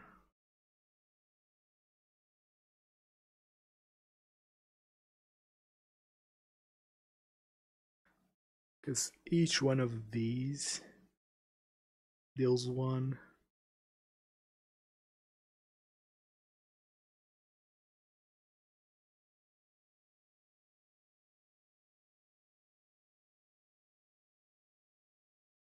Okay, okay, okay.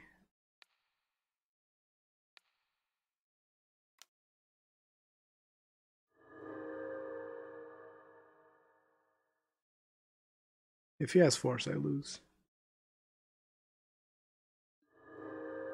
No, no, no, it's not path that I need. I think I have a winning line here.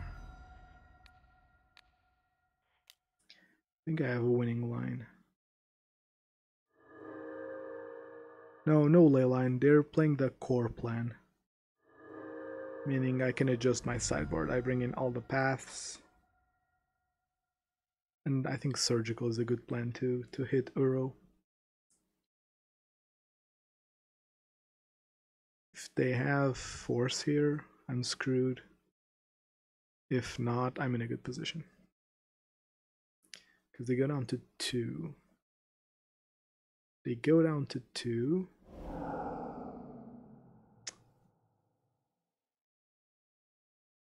Oh, that's a wrap.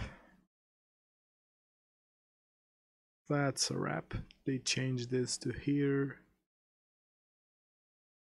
And I can't kill them. Ever, right? Sure, opponent.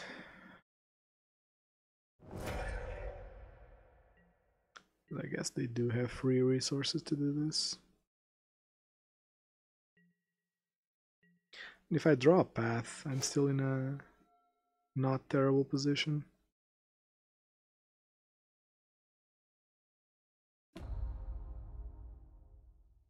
I can also draw that Zoro. No, that's activating field. Okay. I can't realistically win here, right? I need 5 spells. Yeah, okay, very cute. Now I can actually sideboard like a person.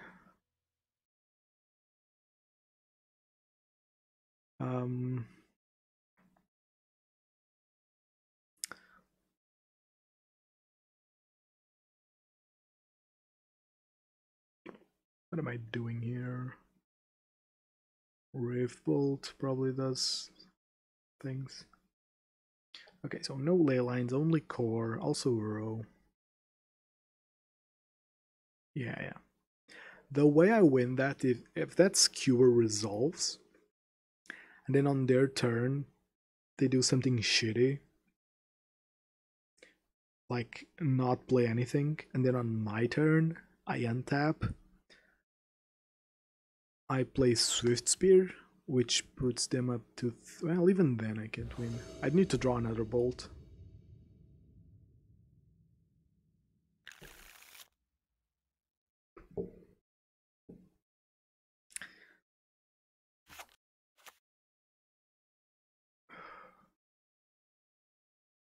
This hand just doesn't beat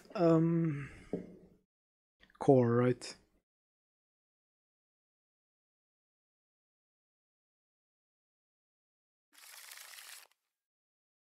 Yeah, I also hate that card. Wait. Why is this in?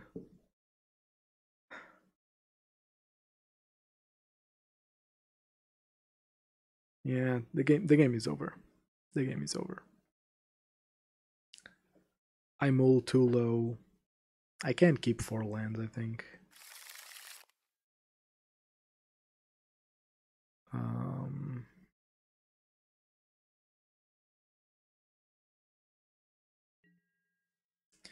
Don't think I can keep 4 lands.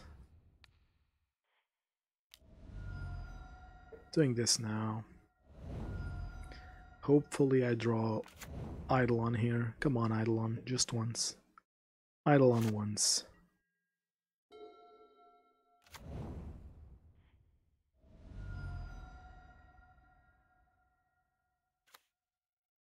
Guess that counts for something.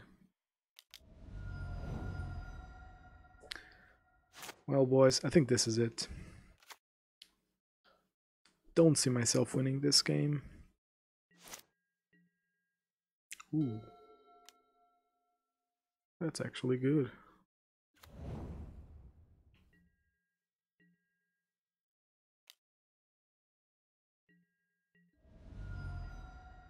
Okay. Do I want to skewer them?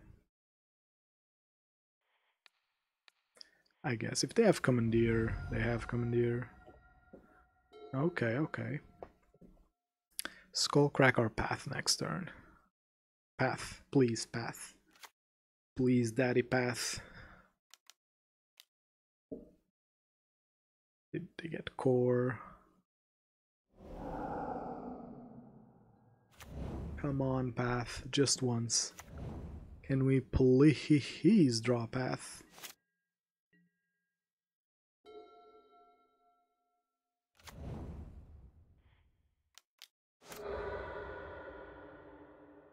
Please, path. Ah, fuck.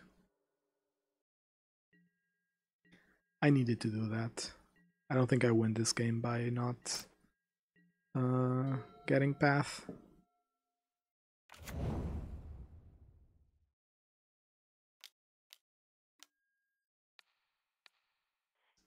Jesus fuck, and now they're threatening Uro.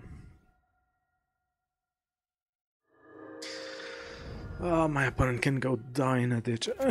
Good thing is that this is the last time, well, the last league at least that I'm playing against this. I think it's pretty reasonable that I think that the rule change is gonna come in. Path? Jesus fuck. Oh god, this feels so bad. This feels so bad. And I can't even surrender because it's still kind of winnable, to be honest, if their hand is nothing. Which it is, or else they would have played another core. Or to fairy bounce my goblin guy to tax my mana. Or bounce their art. They don't have nothing.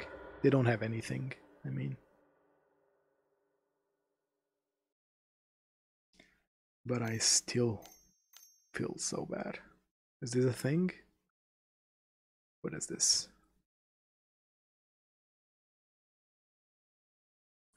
And then they take so much time, like they're actually thinking. Ugh. Fucking shoot me. Ooh, what the fuck? Okay, let me read this card. Okay, draws cores, I guess. Can he cast them? Not really.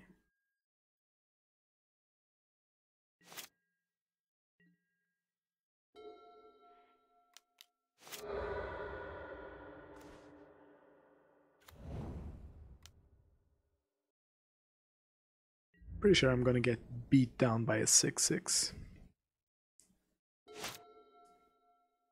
Or a 7/7.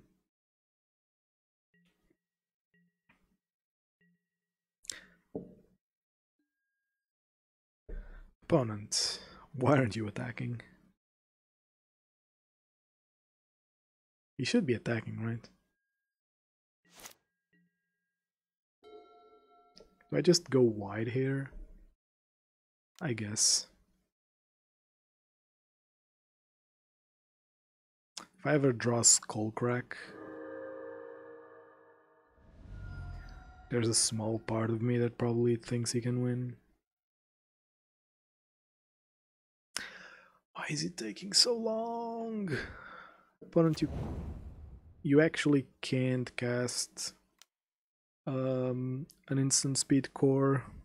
Can't do anything. Chat, do I just concede? Like, should I just concede? Type 1 if you want me to concede. I'll concede this for you. Definitely not for my own mental elf. It's winnable, right? That's why I'm not conceding. Oh.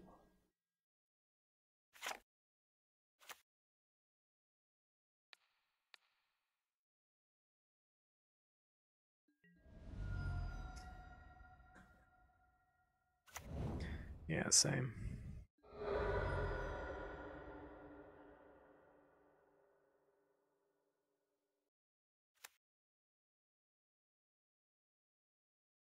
If he plays anything, it's winnable with a ball.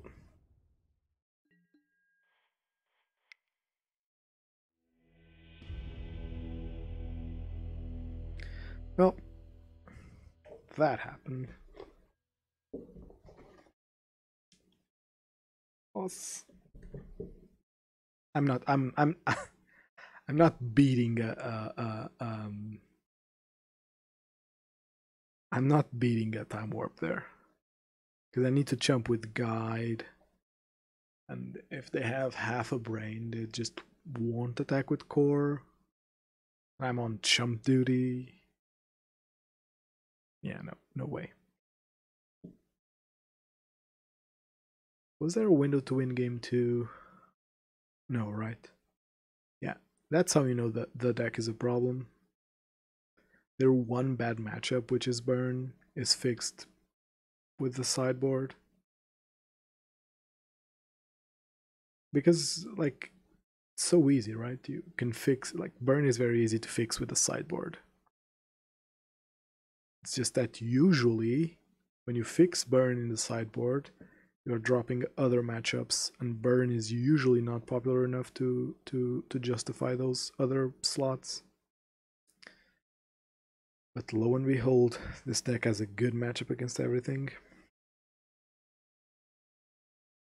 But it's also been 1.5 weeks. And I think we can expect a rules change on Monday, so less than 2 weeks for the deck to get banned. I think it's as fast as you could possibly want. I mean, there have been faster bans, right? I think Wizards should just... I was going to say that they should just embrace the possibility of emergency banning things more often, but I get why they wouldn't want to do it. It's really easy to do that and then have a community just crying and crying that everything needs an emergency ban. Again, I'll point at goblins. People were actually saying that a goblin needed to be banned because goblin combo was too good. And goblin combo was not too good. Just ask for you to play any form of removal. You know how it goes. When you're asked to play removal and you don't, you cry like a little, what the fuck is this cute? Well, people don't want to play against Valki. Does this mean that I'm getting paired against Valki again?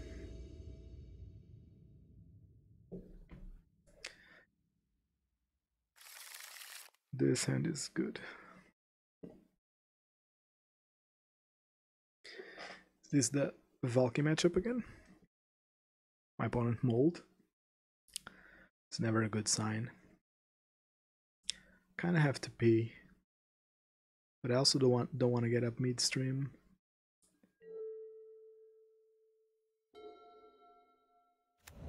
So can I just do the burn special and run through these games?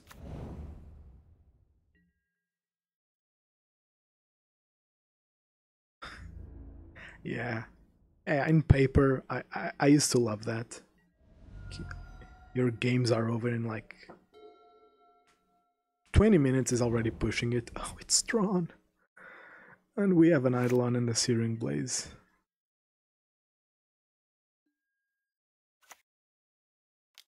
Did it just keep Tron? Natural Tron. Natty Tron. But yeah, Burn's really good on tournaments. You get to eat, you get to pee. You get to, if you smoke, you get smoke. Really balanced deck all around. But it also sucks because like you go to an event and like a league takes me 2 hour stops. An event takes me like 6. Just because of people going to turns. Okay, so Searing Blaze is uncastable.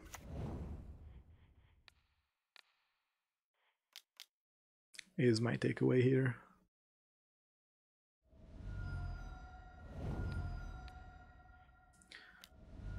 Okay, if Wormcoil, I'm kinda screwed.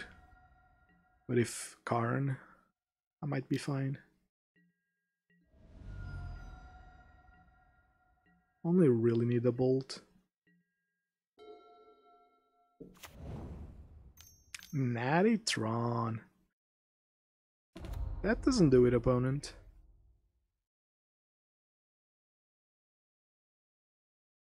They take 2.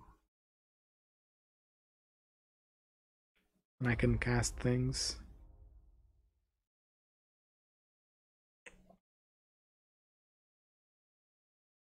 Okay, so I think we win here. I think we win here. Hopefully.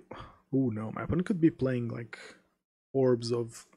Is there a hexproof artifact that costs 3? I can still Skullcrack myself. Though, whatever they play, I win. Trinosphere. Cool, cool, cool.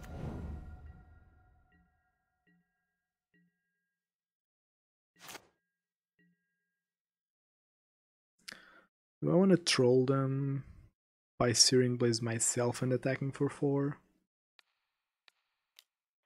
Let's not. Let's not troll them. I think I've lost enough games to those to trying to be cute. I still remember a Taxes game where I tried to be cute with Batterskull, and then when I tried to kill the Batterskull, he just bounced it. And I just looked like a fucking idiot. This is Tron. What do I need? I might need Bath. Needle seems kind of shitty.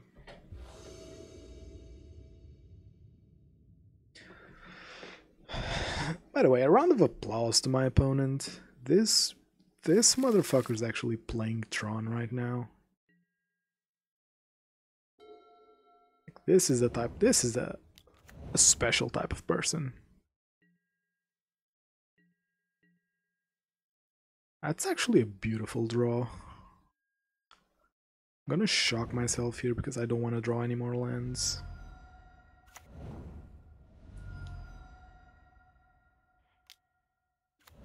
Okay. With this turn 1 Goblin Guide and with this Skullcrack, I'm actually in a good position to do things. Unfortunately, I can't hold Skullcrack here. He does have Tron.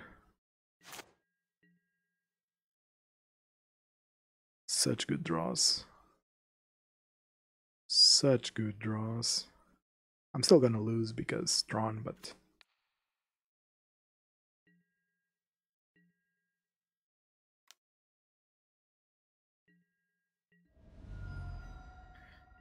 Okay. So, I can't play around Thragtusk, which kinda sucks. Because it would imply...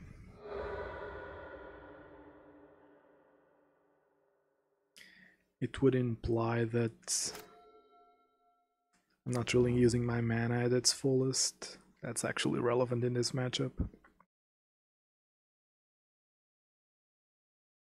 Like, Wormcoil's actually good for me here.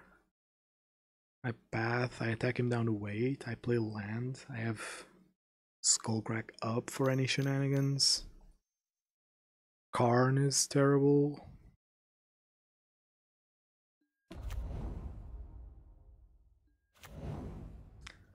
Yeah, Ballista is actually terrible.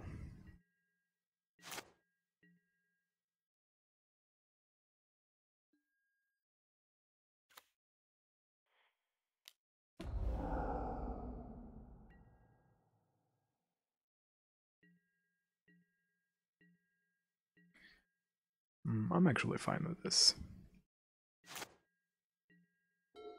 If this is a Tron play, I'm fine.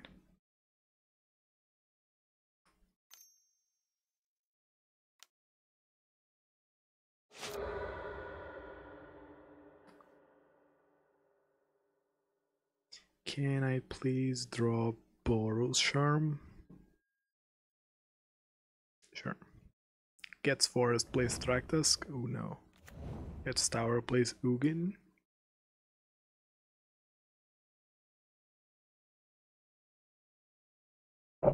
That's actually a play.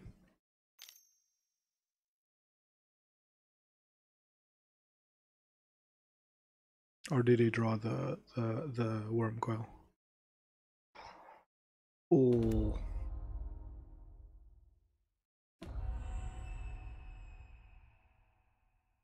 That actually sucks. As he grabs Trinosphere here and plays it.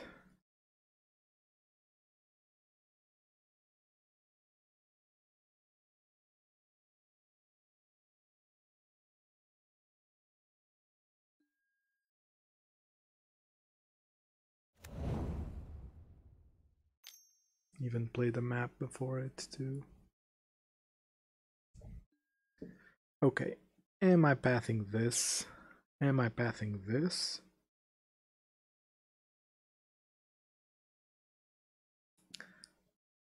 Pathing this means we're on equal terms, but if he draws a big Karn, I'm screwed.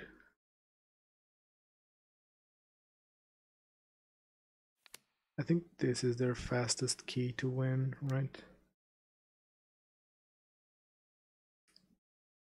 I'm ramping them, I know, but they have 2 towers in play.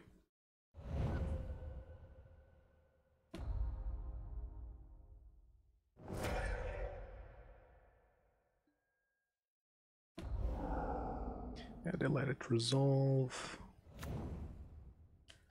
Now I bolt them.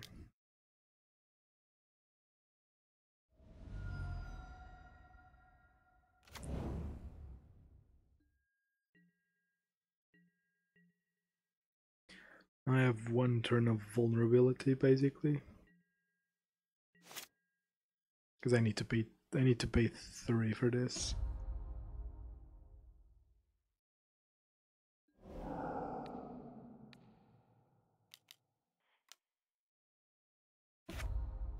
They might actually lock me out of the game with that Karn.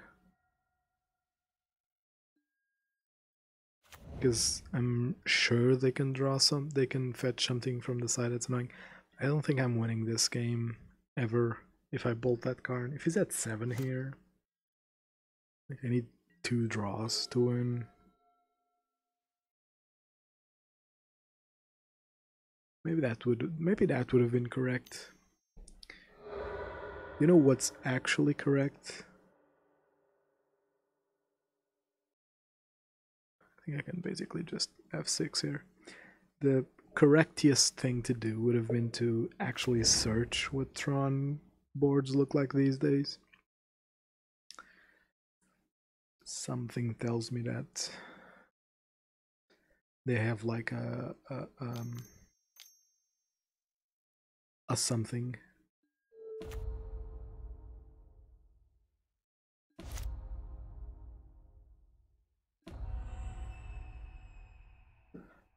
Is it lattice?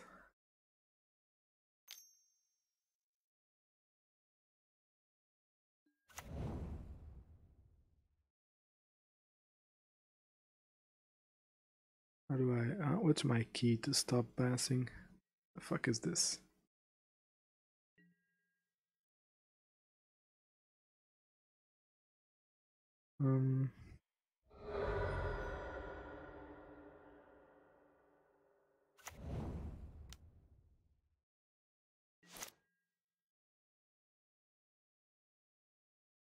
He's gonna do it now.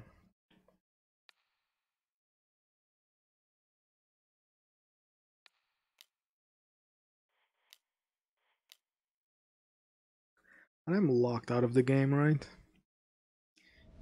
He gets to kill my lands. I think that with this Karn I'm always locked. Because next turn he gets to do it again. This draw actually wins me the game. But now he kills one of my lands and upticks Karn. And I'm locked.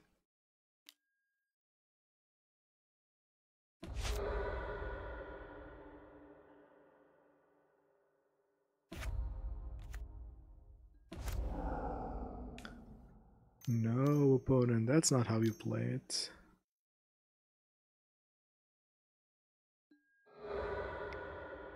There's no way I can win here.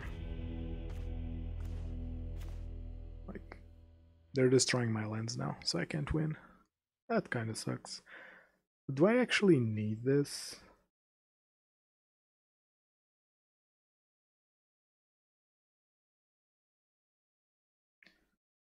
It's not unreasonable instead of Eidolon, right?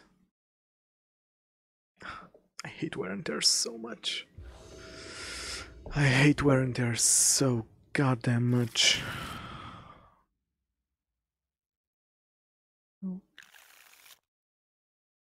I'm obviously. Oh, no, no, no, no, no, no, no, no, no.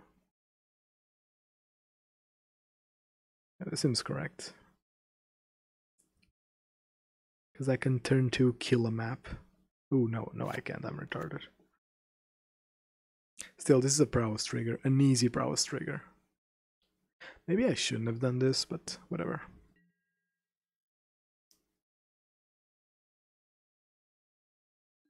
It's not unreasonable to want to draw more lands. At least one here.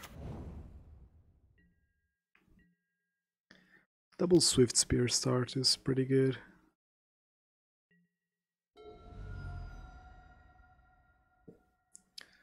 Oh, this... Losing game 2 to Tron is weirdly common.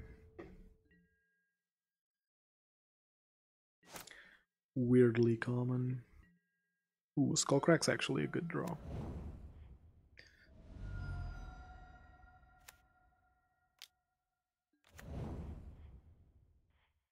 Skullcrack is actually a good draw. Wait.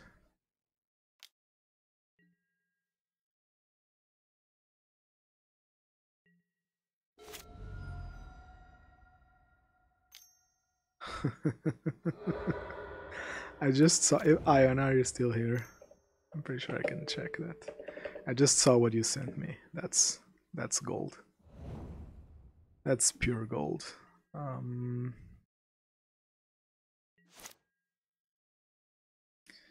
opponent's gonna Tron me.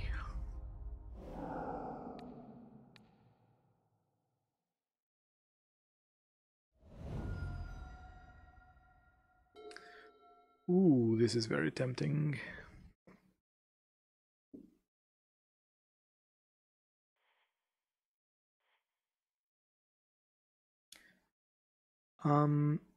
If my opponent has Trinosphere, does this achieve? 9, he goes to 5. I don't like that. I don't like that. Anyway, Ion just sent me this. Oh, can I share it on Sim? I think it's...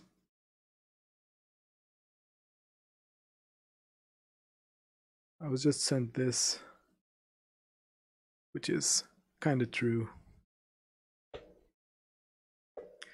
Just kind of true. Mail is just burn doing something else.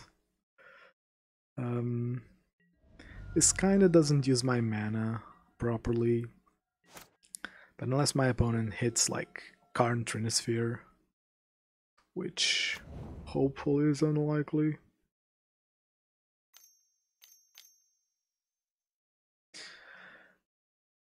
Please, big Karn, big Karn.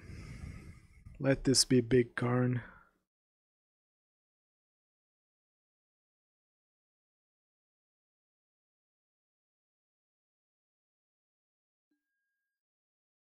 No. No. Oh, for fuck's sake, this motherfucker had turned 3 Trinosphere every single fucking game. Jesus fuck. I wish. I wish. Holy shit, this is so absurd. I can't even cast my things. Oh, go die in a ditch. Go die in a ditch. Fucking hell. See, this is the problem with Tron. Like... I don't think there's a... Sure, I could have put him down to 5 and still have this Riftbolt in hand. If I ever find that land, I can double kill them. But holy hell. And now they play Ugin, they wipe my board. They fetch Coding, I can't cast spells.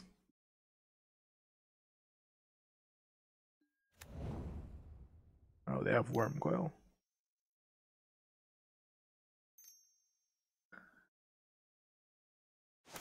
Yeah.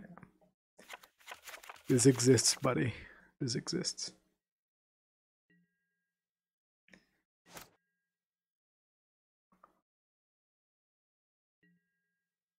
Oh, look, a land.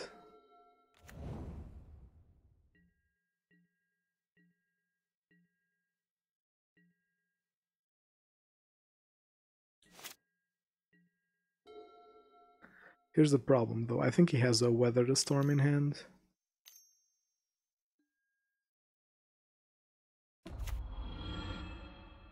Oh, don't take on a land, please.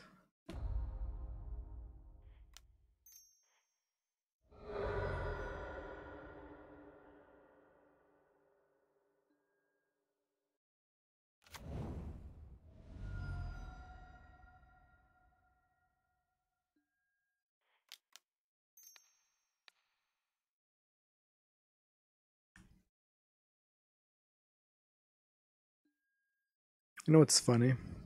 If this were Smash the Smithereens, I would win here. If I draw land. I do need to draw land. That's actually kind of funny. Imagine losing to Tron because you're not playing Smash Smithereens. Because you gotta respect ley lines, and Wizards still hasn't printed a Boros Destructive Revelry for some fucking reason. It's on color. And at least he has a pretty Trinisphere. Okay. Not sure if I can accept that. OG Trinisphere, best Trinisphere.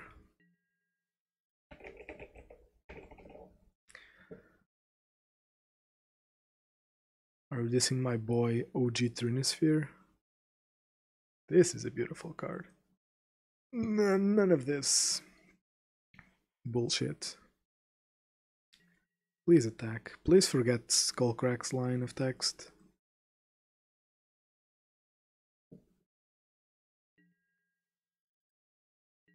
Of course not.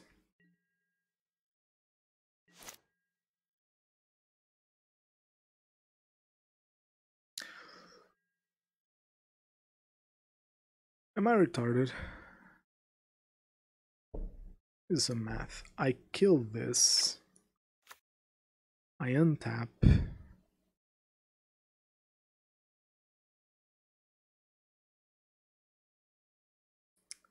How much life did he have?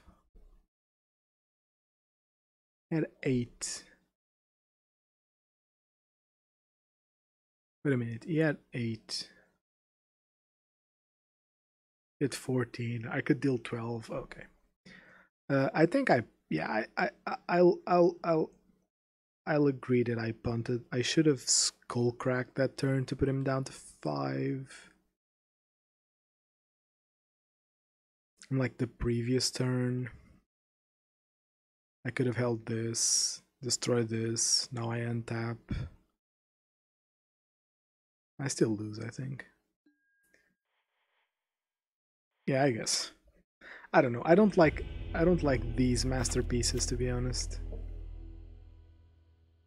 I don't like those masterpieces. By the way, guys, you know I hate talking about variant. Oh, rather, I hate blaming variants. But when your Tron opponent goes turn 3 Trinisphere every game into your Riftbolt hand, like, sure, it happens, but just saying. Just Ion, this one's for you. I'm gonna keep this hand.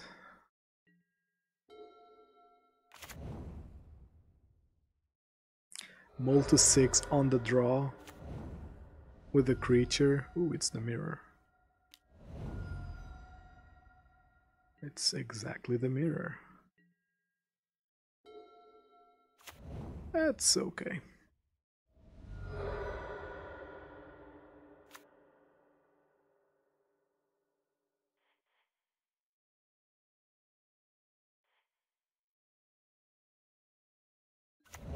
I was thinking if I wanted to play around Eidolon, I have different plans. If he plays Eidolon here, I play tapped land, suspend Riftbolt.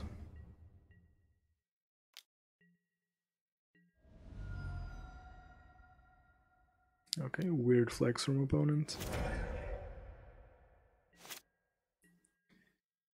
Pretty weird flex from... God fucking damn it. I'm gonna regret that one so much, because I've been streaming for a while, so people might have a lot of points. It's 3 AM. This is not healthy. What am I doing here?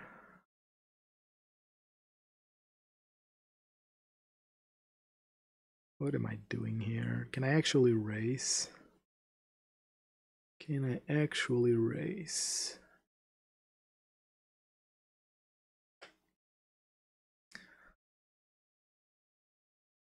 I don't think I can race if I play this untapped. This is the best turn to do this. Let's hope this is enough, to be honest. I need 16 damage.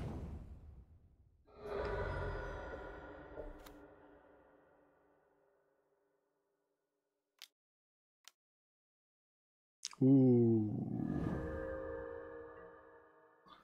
That's mighty strong.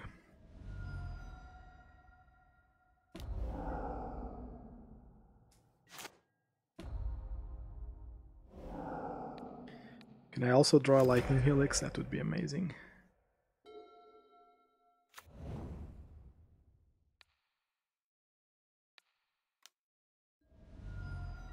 It's kinda not what I wanted. Guess it'll have to work.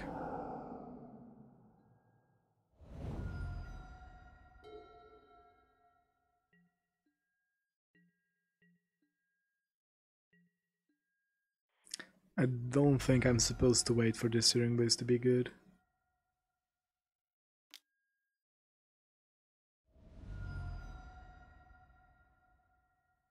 This has double... Okay, sure. Alrighty then. That was an absolute smash. I need path, it might run core. Instead of Boros Charm, probably. This is good. It kinda requires them to kill it immediately. I don't know, it's such low impact.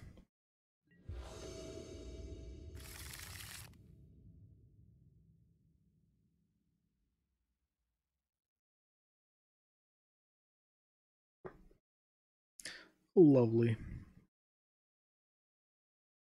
I guess I have to keep it, right? I have an Eidolon, I have path. I'm playing this defensively. I can't mull to 5.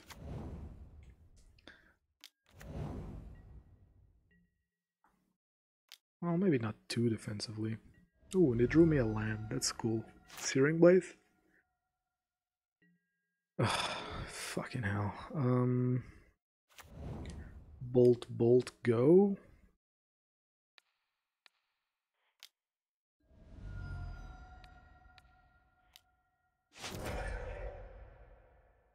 I don't know. I don't want to play Eidolon right now. I'd rather he play core here. Fucking damn it. At least his guides are actually drawing me into gas.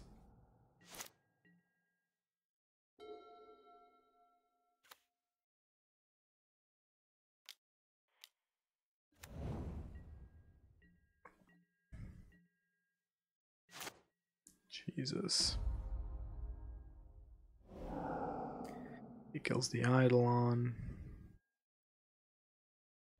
He's coming after me? Wow, the balls on that dude.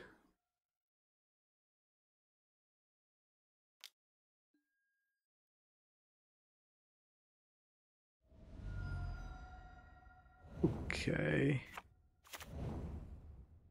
Maybe I should play that card. Just saying. That card is actually good.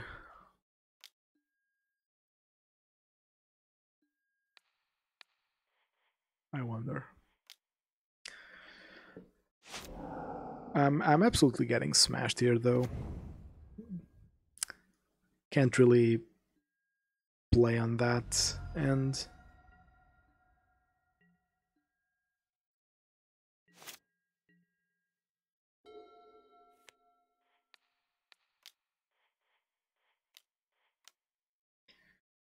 Feast and Famine.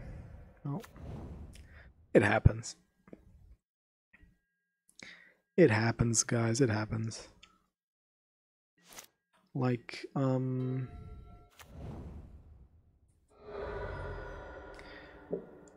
think it's reasonable that you usually lose one game.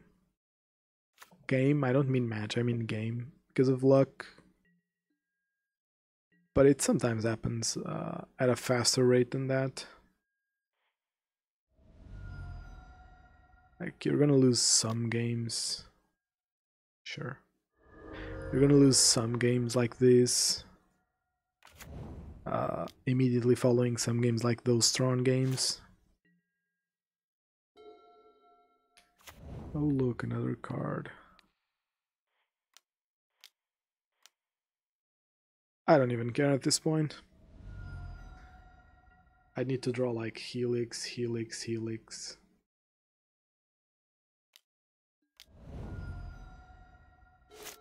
Now I can't even crack this fetch. Okay.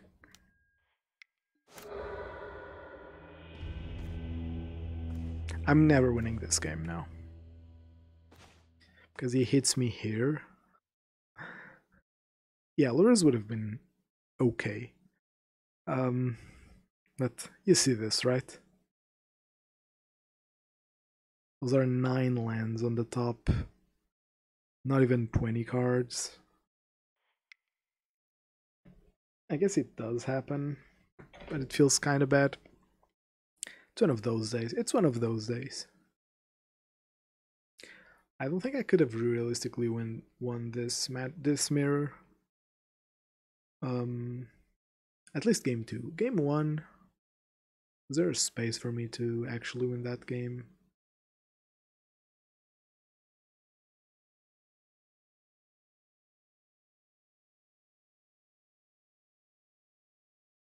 Not sure. Not sure if game 1, like, I could have played it differently.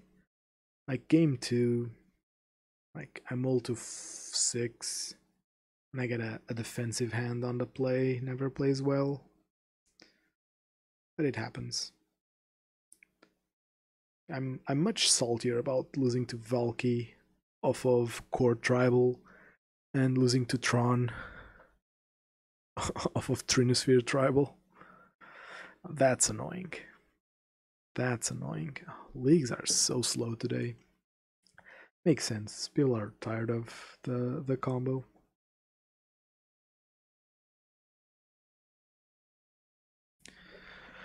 Don't worry, folks. Monday we celebrate. On Monday we can celebrate. Can throw a party.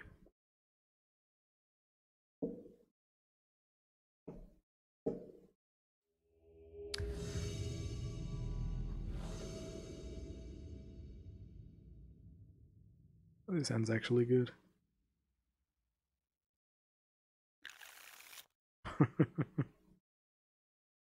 It happens. Like, I think that a lot of players, like really a lot of them, are crybabies when it comes to blaming variants. Like, you see a lot of players doing dumb shit and blaming variants.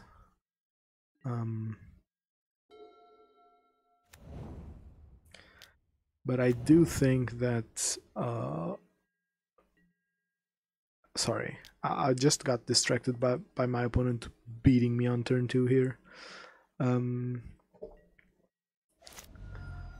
It's ad nauseam.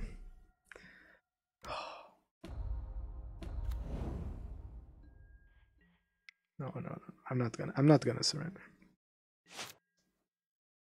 He might not have anything. Right? Right, guys? Jesus. Is this league cursed or what? Okay, back to what I was saying. Let's talk about interesting stuff. I think that a lot of Magic players blame variance when variance isn't to be blamed. That's something that I always try to avoid. Like if you watch my streams, usually at the end of it, I try to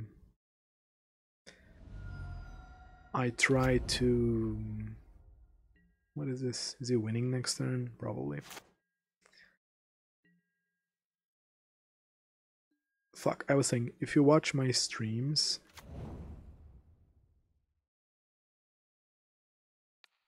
I usually try to go over every game at the end of it and understand why I lost the games I lost. I think that's really healthy. Like, sometimes there are games you think you shouldn't have lost.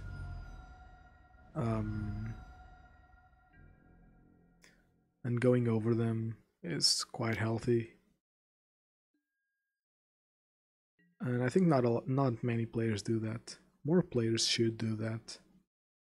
Just to really drive home.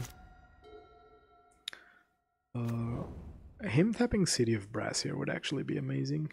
I think he's just winning though.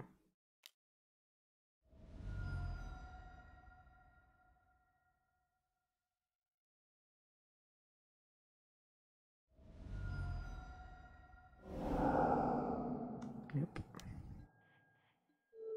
Turn 4, but I didn't have the fastest hand.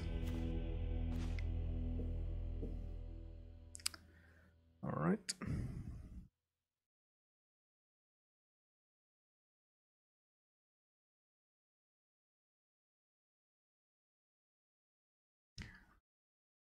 There's an argument to play Hushbringer.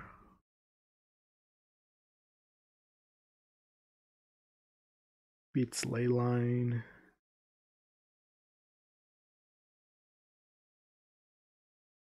Like Skullcrack is pretty useless here. Yeah, this league has been cursed for sure. Oh, I can't keep this one lander. This is much better.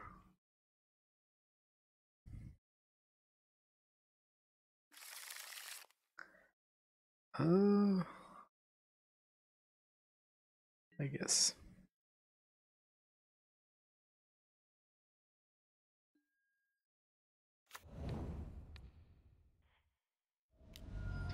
Also, my opponent threw a spoils blind, and he hit his card really fast. Oh, cool.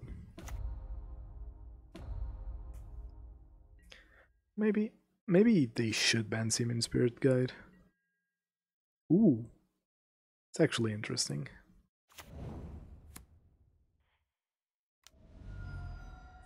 It's actually pretty interesting. Okay, now bolts are parity.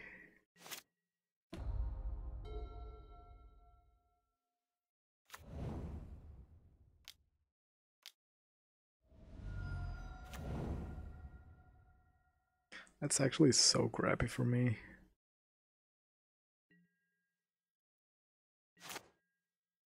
Oh no. It's actually so crappy.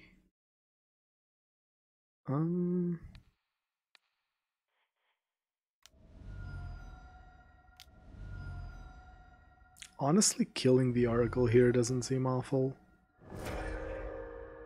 Because now I'm ahead on life, which would be relevant with this mana. And I can choke him out of mana with this, but I might be able to choke him out of Unlife. If he tries to combo off of Unlife, I might beat him with this tear in hand. Something that I learned early about artifact destruction, enchantment destruction. Yeah, see.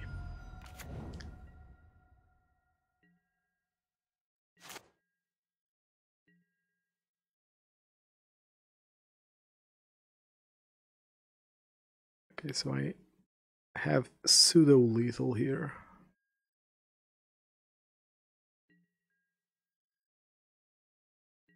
What I mean by that is that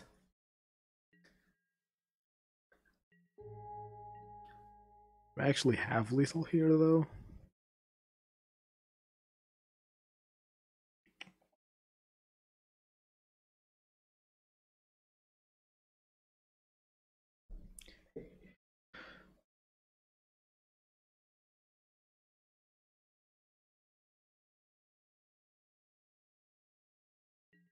I have double bolt, so I can pass here comfortably.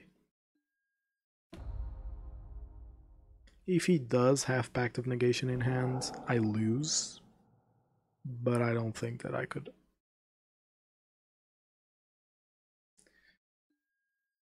Ooh, I actually should have killed that there and then and there. No, maybe not.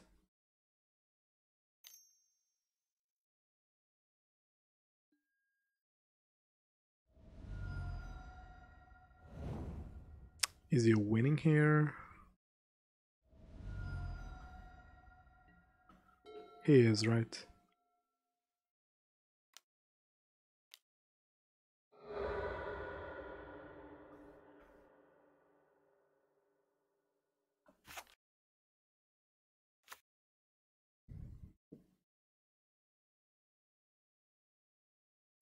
Can he do it though?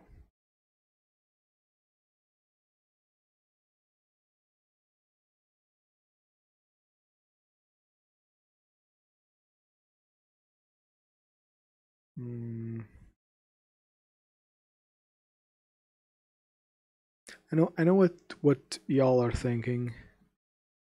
If I had killed this and bolted him, you could still.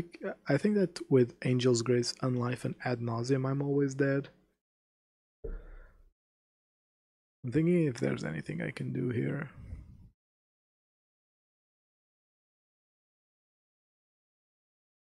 I don't think so, right?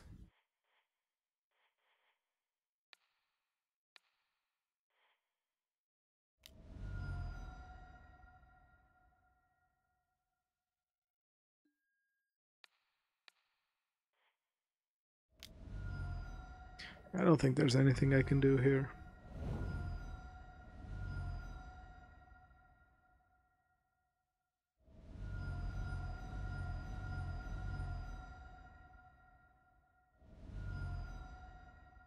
Because Angel's Grace doesn't let him die. He has one counter on Prism. Holy shit, this league was so cursed.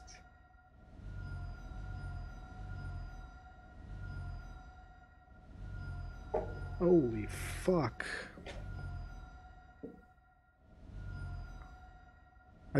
Jesus fucking Christ. I just lose, right? There isn't any way for me to win.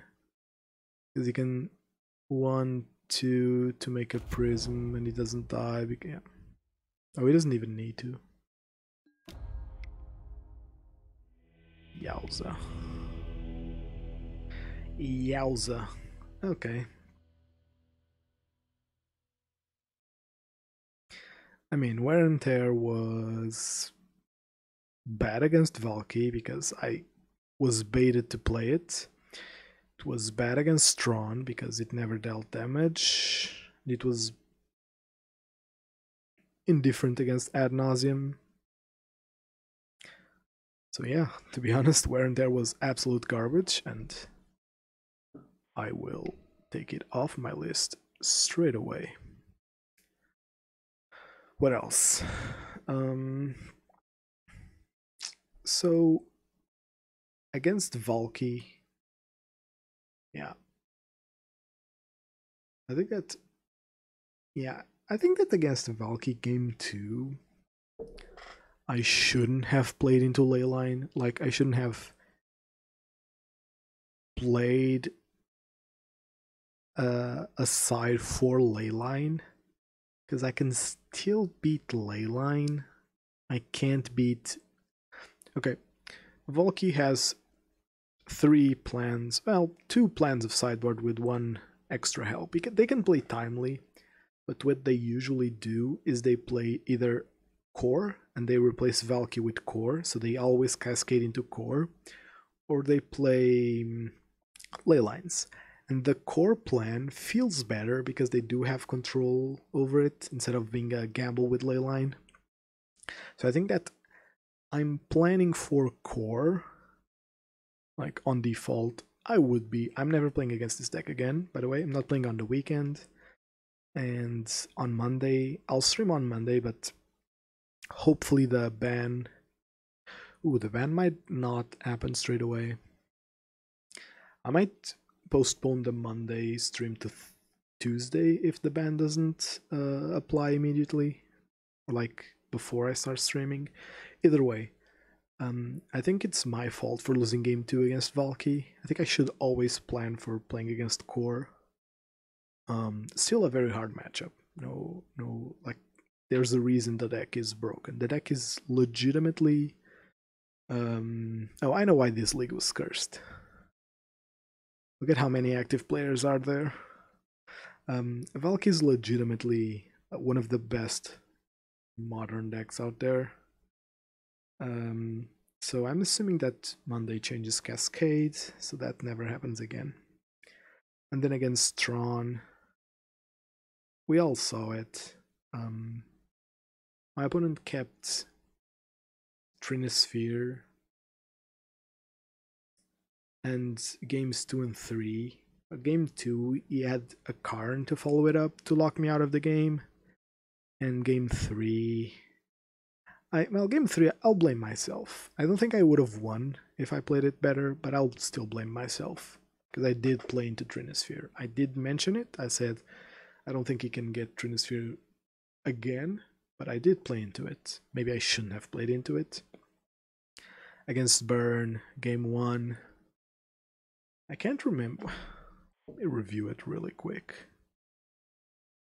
Again, this is just good practice in my opinion. Like, review your losses, so you actually understand why you're losing.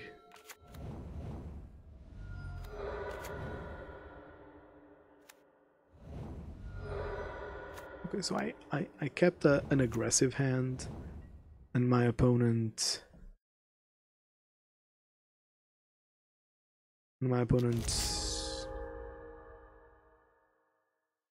I kept an aggressive hand, my opponent kept a bolt hand, and drew into Swiftspear. And I think... I'm not gonna blame variance on this one. This is a weird situation, which is... It's the mirror. I was on the draw, and I kept an aggressive hand. It's unlucky in the sense that on the blind I can't really make proper decision. Like, the reason I lost was the... I don't want to call it variance, but it's just... This is just unfortunate. Like, a bunch of things lined up for me to lose this game. I think that was it. And then game 2, like, I don't think anyone can deny that I flooded. So we have game 3, game 2 I was unlucky, game 1 I was unlucky. No, sorry, game 2 I was unlucky. So yeah, if sometimes your variance hits you in different points and makes you lose more matches, and then ad nauseam was just ad nauseam being ad nauseam. Yeah, maybe I threw. Maybe I threw against Tron. Maybe even against Burn. Maybe I should have mulled. Those 6 weren't good enough. I've won games in Red Mirrors mulling to 4 just to get a better hand. So I can't even blame game 2 on variance. Like the real reason here is that, yeah, these losses were mostly my fault. Like Valki is an auto loss, Ad Nauseam an auto loss. Tron, I didn't respect my opponent. Like I didn't respect my opponent. And against Burn, I also didn't respect my opponent. It does happen. It does happen. A shitty way to end a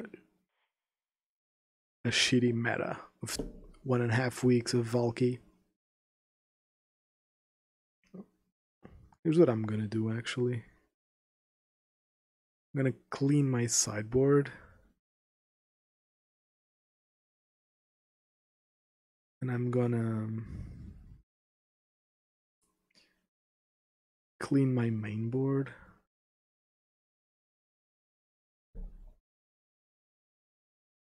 Well, maybe, you know what? Still. I don't love Fiery Outlet. Okay, so this is the blank canvas that will start on Monday/Tuesday if the ban doesn't occur immediately. Thank you very much for watching. If you're watching this on Twitch, consider following me. If you're watching this on YouTube, considering subscribe. Leave a comment if you did enjoy the content. Namely, I'm looking for feedback on those little segments that I'm doing before playing the leagues. So today was making a ban prediction and a meta game post-ban prediction.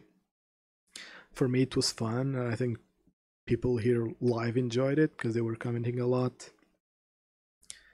But I'd like some more feedback. Don't forget to follow me on Twitter because that's where I post when I go live. I also might post random shit, always magic related. I'll try to keep my Twitter magic related because that's the con that I'm putting out, so I want to keep it in line.